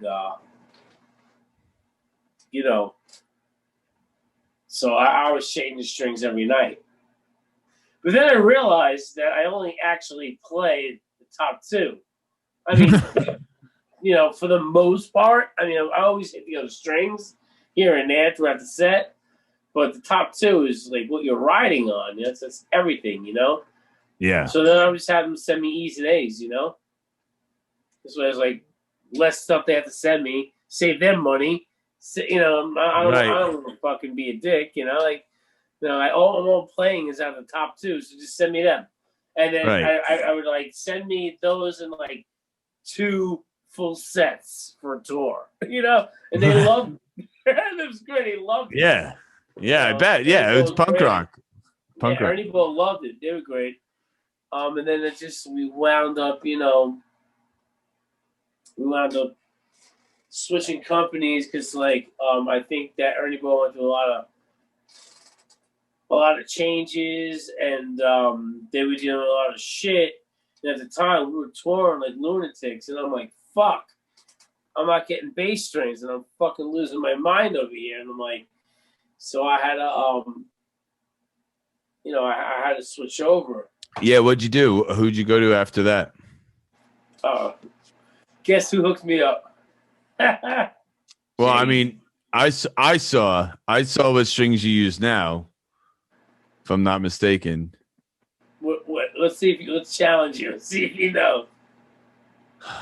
I'm pretty sure you use GHS strings. Am I right? Yeah. I can't remember right now. I'm pretty sure.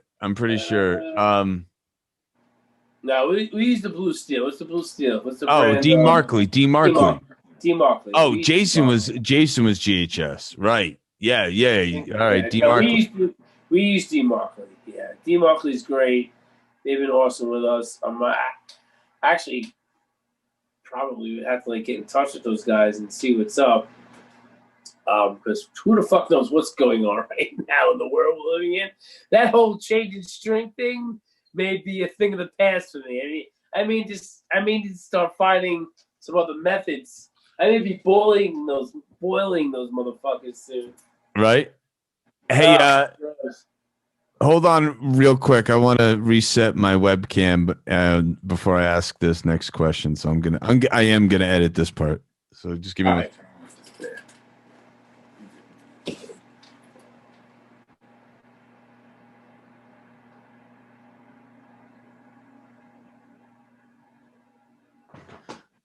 Yeah, after I switched it narrowed my fucking picture. I had to just unplug it.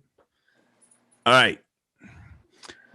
So that string thing kind of brings me into this next part here where we don't know what's going on. So when you're not on tour, which as we've figured out has basically been, for the first time in 20 years, just this past year, what are some things that you do to keep yourself creative, right? And how are you trying to push forth that and still keep yourself busy and also do something that you can build from? What kind of stuff have you been doing?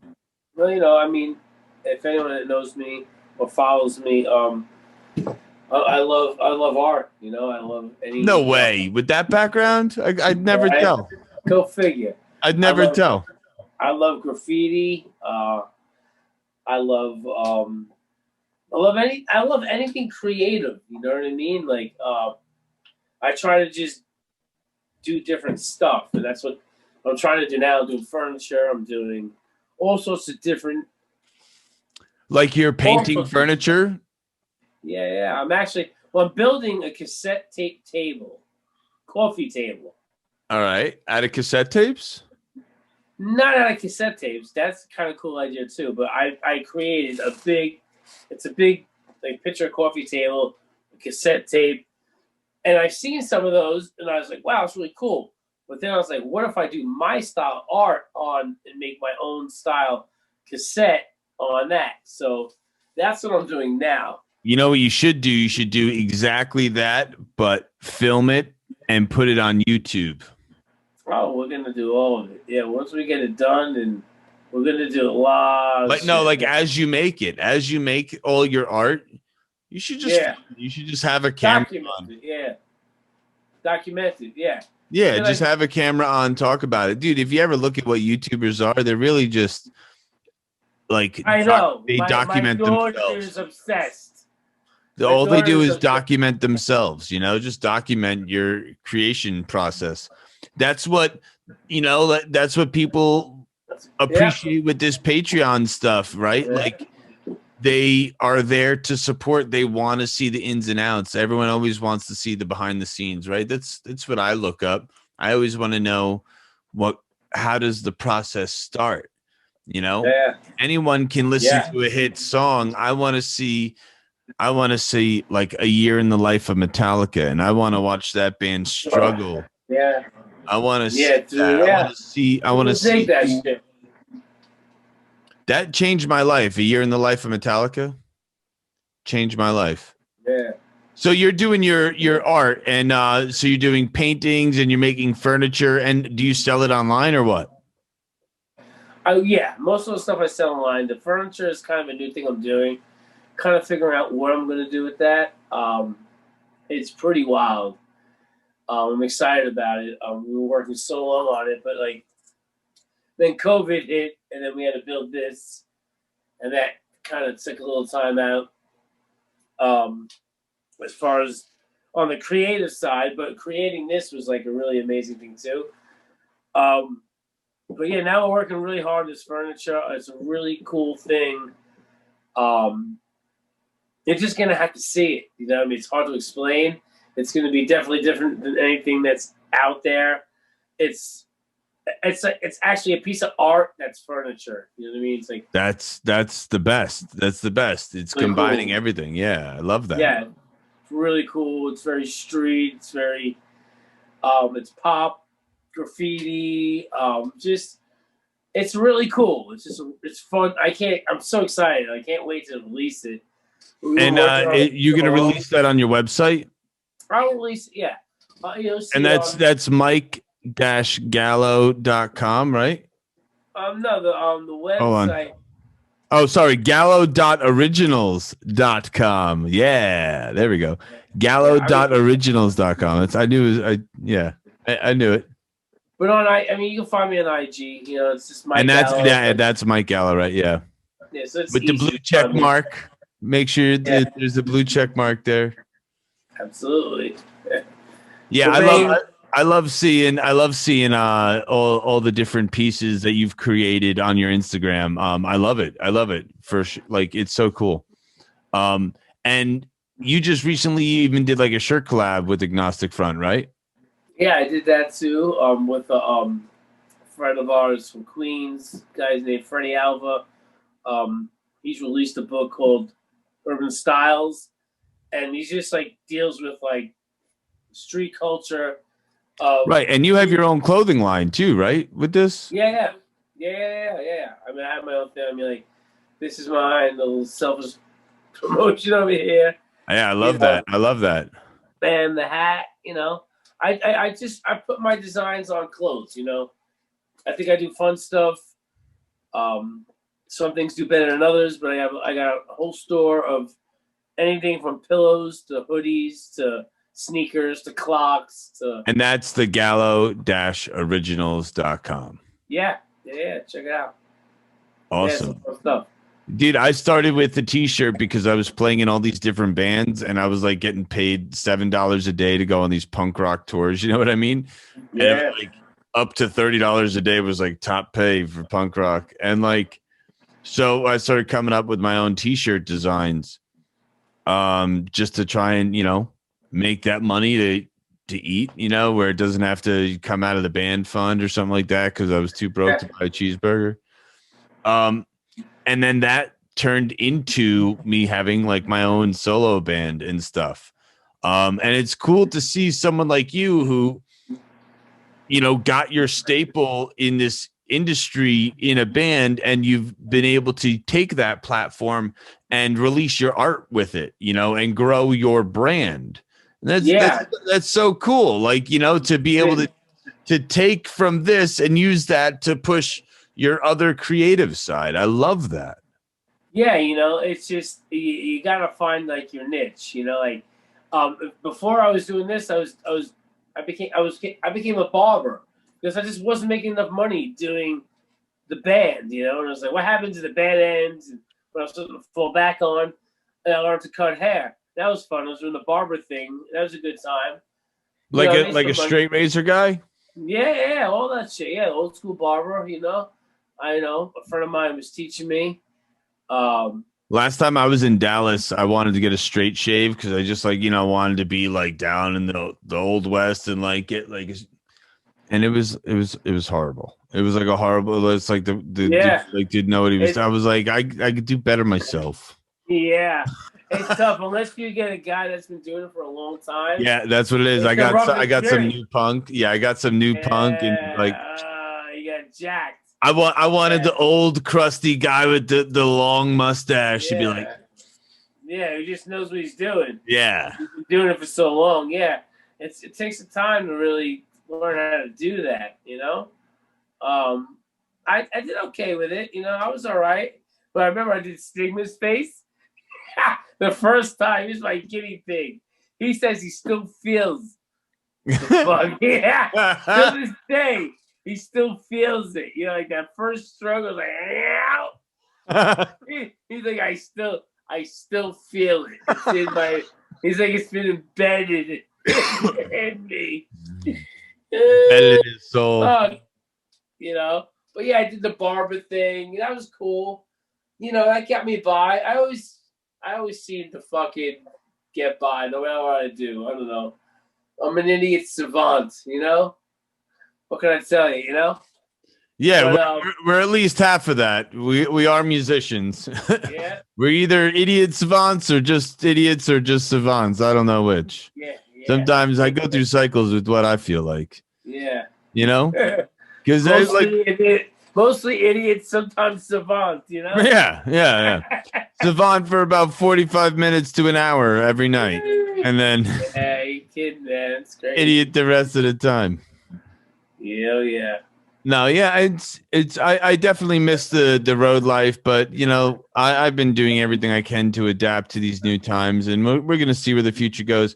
A hardcore show. I'm very interested to see how that comes back into the world. You and me both. For those of you who don't know, hardcore shows are usually entirely too many people in like large to 3XL t-shirt size in a venue that isn't supposed to hold as many people that are there, and it's packed and everyone's drunk and everyone's bouncing off each other, and it's a phenomenal experience. But it's very close, it's very sweaty, it's very intimate, it's very much, it's like a contact sport. Oh yeah, it's like even all it spills UFC, onto the stage, but not.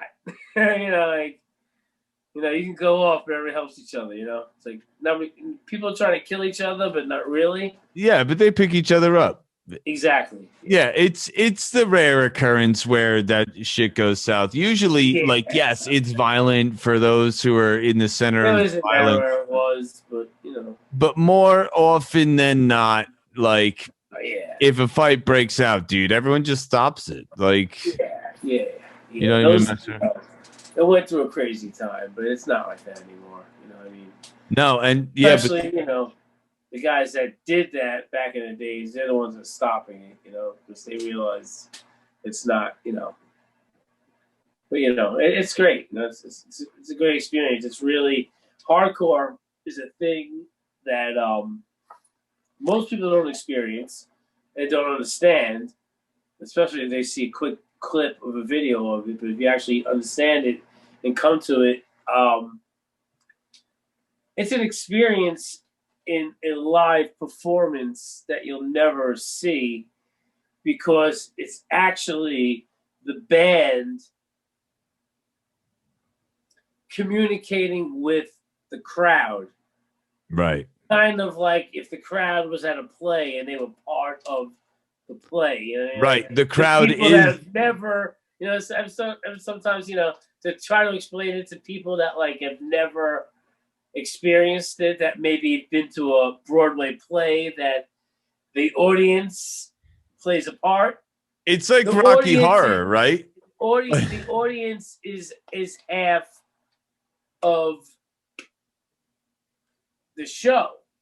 the audience make, because The woes and ohs. it's the interaction between the band and the people, and that's the difference between hardcore and metal and everything else. You So can go to that's what made it special. You can go to any kind of show and you'll never experience that thing that you experience in hardcore, and even in some punk, where it's just it's about the gang vocals, right? It's about the throwing the fist in the air and saying that whoa and that oh with all your might. Yeah. And that transference of energy.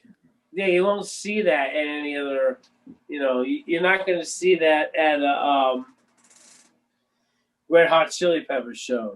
No. Yeah.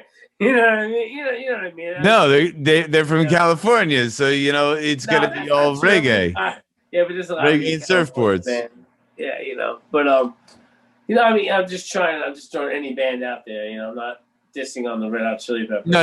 I'm saying, like Nickelback, whatever. You know what I mean? Like that's the thing that scares me. Is like a lot of these bands can come back, but like hardcore, what's gonna happen? So. Yeah, that transference of energy is so much of the show. I agree with you. I've definitely experienced that. All the way back in 1999. So real quick, I just wanted to say thank you so much for coming on here and answering some questions. Before we go, I actually have a bonus question because my co-host's boyfriend I saw like some live stream they were doing, and he had an Agnostic front poster, and I was like, hey man, is there anything that you might want me to ask? So let me look it up real quick. Sure. Yeah, here we go.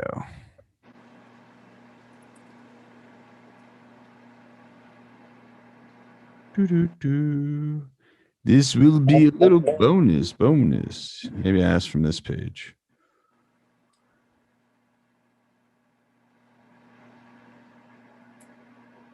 Too many pages. Yeah, here it is.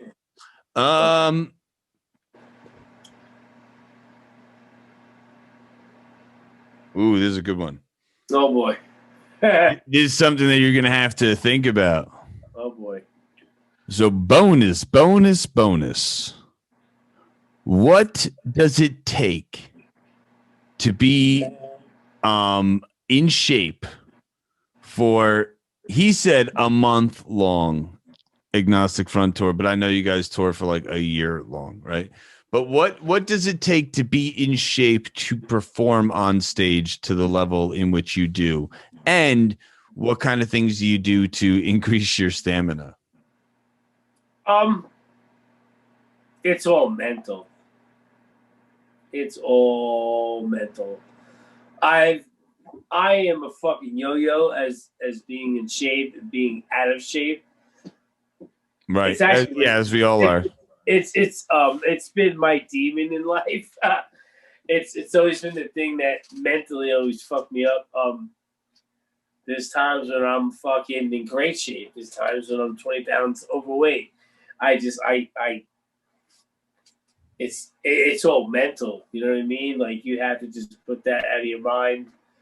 I like being lighter on stage. It makes things a lot better. All throughout the tour. Less injuries because we're bouncing on stage like fucking maniacs. It's all mental. You guys are so lively too. It's something like you'd never experienced. Like I love that. I love the high energy. Yeah. When Roger comes off stage, he looks like he just came through like a car wash. Yeah. Yeah. It's not pretty to look at, but it's pretty intense. And you're like, whoa, this is wild. Yeah. Let's check this out. And we actually have good songs. Yeah, you do. Perform well. And anthemic. If you like give it a little bit of a chance, you get sucked in, I agree. I play with, like Vinny and Roger, Those two dudes, like, I mean, they started a scene, the hardcore punk rock scene, just thinking it was an outlet for them as like kids, just to just get away from real life and whatever was going on and problems they were having in their life, and they created a scene that became worldwide, and now they're like in their 60s and 50s, and like, holy shit, like, we're still doing this because Godfathers of hardcore. Because it was real, you know. It wasn't bullshit. You know what I mean? Like, people still believe in it, you know. And that's the hardcore. That's the difference between hardcore and metal and everything else. Like, the music may not always be as, I don't know. It's hard to say. You know, a lot of people like. I mean, just I remember I was always pissed off about it. You know, like Bruce Dickinson from Iron Maiden would be like, you know, he would diss on punk rock and shit and say that the music wasn't simple and it was, you know, blah blah blah. And it's like, yeah, you know, but like that may be true, but like I look at myself, even as an artist, I look at myself as like a punk rock artist. You don't need to be a great musician or a great artist to make a great piece or write a good song. It comes from within, you know what I mean? Like, dude, you can do anything with a good song. You can take it to the studio and have fucking Bob Rock take it and make it the most incredible song ever.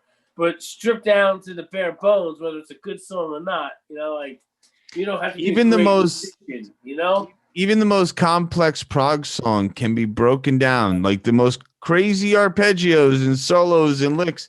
Everything can be broken down to a simple chord progression, and that's what punk rock and hardcore is. It is that simple chord progression and the pure heart, right? It's like it's pure heart with that simple chord progression, and all that complexity that's within the experience, you know, like, but all those prog bands, you could punk rock your way through all of those songs if you want, if you like, just those chord progressions. It's the same shit. Yeah, absolutely. You know, that's why it just goes. I mean, that's why it goes to show you that like it's just it's a different animal.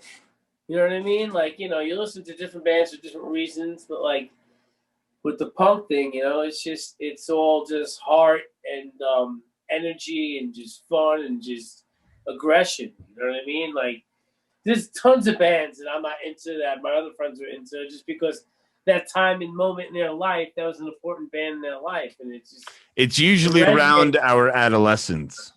Yeah, you know, it's usually like, your favorite bands, I think, are somewhere in like, you know, 12 to 16, somewhere in there. You got like this band that's super nostalgic for you, you know? Yeah, you know, so it's just, you know, at the time, it's a place. It's just, you know, but punk rock is a different thing, you know. It's I can't wait until we get back into it, and you know, hopefully the world allows us to be able to share these experiences again with people, you know, face to face. You know, hopefully, you know, things, you know, with the world the way it's going, and science and technology, hopefully we'll be back there sooner rather than later, you know. I hope so. You know, I pray. I just, you know, hope for the better. Until then, people can go to gallo-originals.com and they can follow you and Agnostic Front. Look up Agnostic Front. Please, if you don't know Agnostic Front. Yeah, check it out. And look at some of the shows that we were talking about, man, because find them on YouTube. Yeah, by the boatload. Like, I'm so fortunate to have been 15 and in, you know, those crowds. I feel so very fortunate because I didn't get to see a lot of those bands like Pantera, and I've never seen Metallica live. Right? I never have either. Yeah, I never saw Pantera and I never saw Metallica. But you know, because I was going to like punk rock and VFW shows and dude, I saw Agnostic Front at Sports World in Paramus, New Jersey. It was like an arcade that had shows there for like 3 weeks, It man. was Hellfest. What? Hellfest. What was? Oh, Was it that Hellfest? show. I think so. So that I think it was Hellfest. I don't The remember. first Hellfest that got taken over in Europe. Yeah, I think it was Hellfest. I think so. I think that was it. It was like an IKEA complex, right? It was it was Sports World. Yeah, Sports World. Yeah, yeah. Yeah. So, And dude, and like, come on, man. Like I went to these small intimate shows. I never went to the city. I never went to the big yeah. venues. I never went to the stadiums. I always went to these intimate shows. And because I went in that life, maybe, and and wasn't, I don't know, just shows were different. The punk rock scene is just, there's a heart, there's a unity there, and there's something that Yeah. can't be matched by anything else. So Well, yeah. I can't wait till we get back on the road. You ain't kidding, brother. Well, thank you so very much for coming on here. You are Thank you, the bro. best. And Love you, buddy. Good chat with you.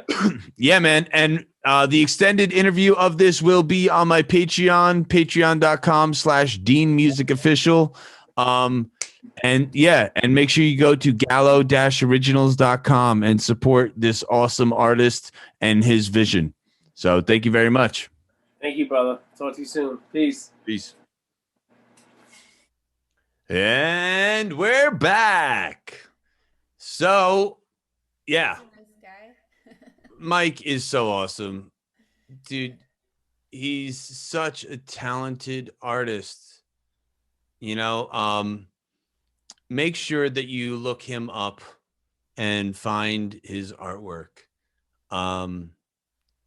It's great. It's great pop art. It looks so good. It's on the level of all of the famous pop art that you see. It really is.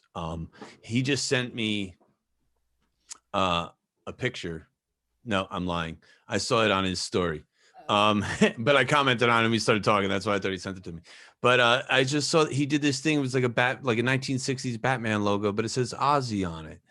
And it's like a pop art spray paint design. Like it's so, I love that stuff, man. It's so cool. It would look so good on my wall. But yeah, man. And so we have to be creative. The moral of the story is, and we've been kind of alluding to this for quite a while. So I'm happy that on episode 10, episode 10, 10, 10, 10, we get to, what? It's the Jazz Hands episode. Those of you who've seen Bring It On.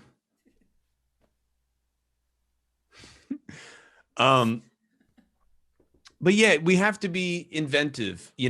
Episode 9 was about being more than just a bass player, right? Yes. We have to be more than just an anything. Yeah, we have to be everything as much as we can. And yes, that does make life more challenging when you are your own web designer and creative force and song creator and artist and VP of graphic design and all this other stuff. And not only that, but and then when you're working a full-time job too, and you still have to do that as well. It's hard in the beginning because nobody wants to take that step because there's so much to do.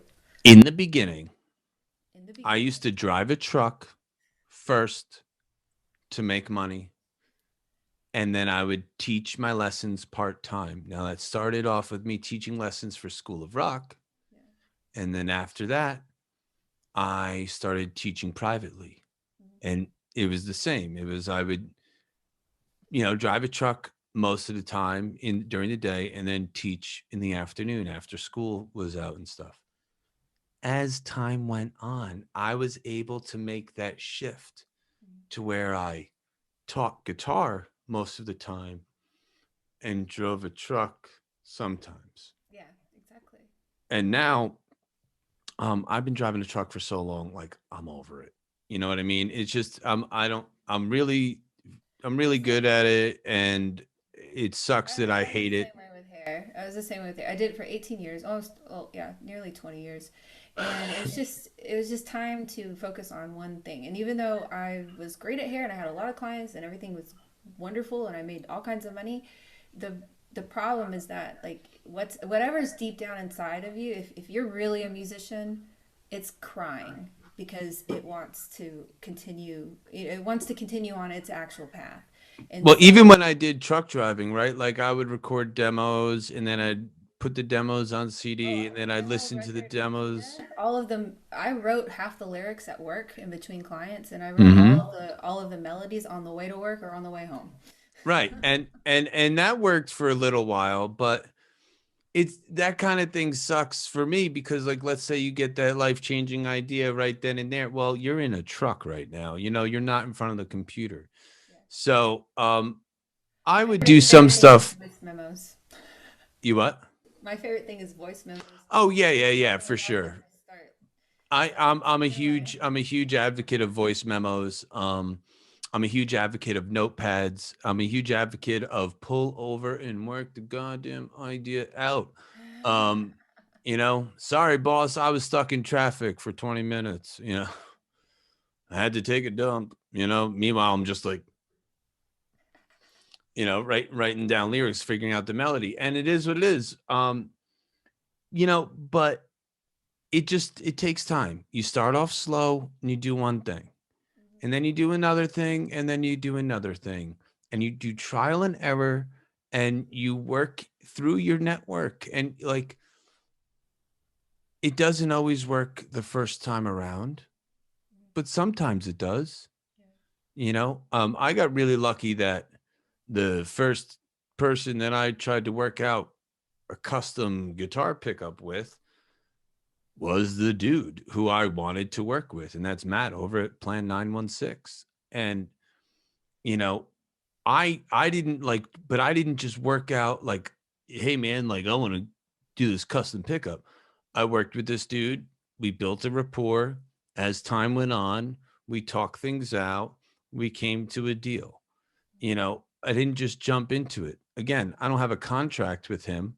Um, but we're mutual, like we're And we're we're mutual not even like kind of sort of like business partners, but like, well, with Matt it's completely different because like I have my models, I have yeah, 6-string pickups, 7-string pickups, 8-string pickups, bass pickups, all this stuff where, but the reason why I'm doing that is not, it's like I found this dude who makes something so amazing that I just really honestly, I just want other people to know about it. yeah, yeah, yeah.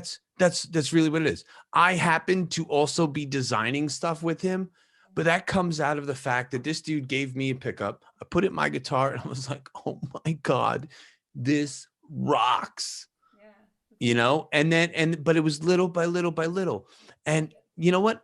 I haven't sold a million sets of pickups, but I can promise you that the people who I've put the pickups in their guitars are more than happy. And Yeah, that's what I care about. We want to make residual income. We want to have, everybody remember, you get a little bit from here, a little bit from there. You're not going to get rich on any one thing unless you get lucky, right? It's not to say that it can't happen. It's not to say that you won't design that shirt that goes viral, but like, let's be for real. There's 45 billion t-shirt designs, yeah. I mean, there might be a little bit more chance just because things do go viral, and that's a new thing in this kind of you know world that we live Dude, in. I got news for you. But it's People cared more back in the day than they do now. yeah, it's true. I remember when what was it? What was that? Who's that tattoo artist? Ed Hardy. That the Oh Christian yeah. dude. Oh Ed yeah. Hardy. I remember when Ed Hardy got huge, and that dude, that's exactly what it is. Someone took their art, put it on a t-shirt, and it became huge. It's not to Huge. say that it can't happen, you right? Yeah, and then But everybody had it. right, but how many Ed Hardys are there? Uh-huh. And yeah, and then they all changed to that. Yeah. It's Yeah, everybody changed their design to that, and like, it's very innovative, of course, but you're but not that dude doesn't. He didn't make all of his money from that, right? That dude he had this, and he had that, and he had this, and he had that. everything, you're just going to have to branch out. You're going to have to find out what you're comfortable with. You're not going to be able to do everything. Maybe you don't want to have a website. Maybe you only work good on Instagram. That's cool. Make money from it though. Yeah, Figure out how to use whatever tools you can figure out, you can utilize, figure out how to just turn that into a buck. That's it. $1. and don't worry about people, how much money they have. If they have the money and they want your product, they will buy it. Make sure that you value yourself enough. And that is so hard, especially in times like these where we're all feeling a little bit low. But I promise you, yeah, don't get down if somebody says no. I promise you, if you hold yourself to a high value, you will never regret it. Mm-hmm. You will regret undervaluing yourself because, it's hard to raise your prices once you need to. If you come in a little bit higher, you're going to be a little bit better off. And also, I've learned from experience being a hairdresser, if I didn't raise my prices enough and everything else was being raised around me, I started losing profits. And so you really have to, if you're at a state in your career where that you're worth a certain amount, you need to put it out there and people will come and pay for it. It's not like you need a whole lot of people. If you want to make a lot off of album sales, maybe that's in the future for you, but you really have to build your brand and really focus on those little nuggets. It depends on who you ask, man, right? But all you need is a minimum of 100 true fans. If you take into account that the average person, who is a band or doing business has anywhere from like even let's say a mediocre Instagram of like 1,200 people on Instagram, you only need to get, less than 100 of them. Right? If you have 1,200 people on Instagram, you could probably build your musician brand and business off of 10 of those people. Yeah. 10 of those people will share your stuff. They will buy your stuff. They will give you enough money to maybe limp along and make a couple of different designs and give you feedback and help you grow that business. Yeah, your first core people, and then it starts branching out, and you'll get there as long as you just don't take no. I mean, don't worry about the no's. Worry about the yeses, and go for what you want as an artist. I started off with one student, and I haven't had the same students all along because people's schedules change and their drive changes because some kids are like preteens and they find girls. Next thing you know, like, who needs a guitar right now? Yeah, I got to learn how to play this other instrument over here. But, but yeah, but I started off with one student and that slowly turned into a couple dozen. And I got news for you, man. I don't regret it. Not one bit. It wasn't an easy road and it was promo work. And it was, the other thing is, if someone doesn't want to pay for your service, this is something I learned from like Gary V or one of those guys. If someone doesn't want to pay for your service, maybe it's not worth what you're asking for it. If you can only give away free consultations, that's because your consultations are worth that. They're free. If you want to give out a $5 consultation, that's because your consultation is worth $5. If you want to give out a $100 consultation, that's because your consultation is worth $100. And I've had some really deep consultations with hair that I should have charged $100 for. That's for sure. Because I gave them so much information, and they didn't even sit down in my chair to get their hair done. They just wanted advice, and I could have made some bank off of that. So yeah, definitely. Well, awesome. Well, Holly, you, as always, you are a phenom, and I am so happy that we have shared this journey thus far in our 10th episode of Bass Cafe with Holly and Dean. Awesome.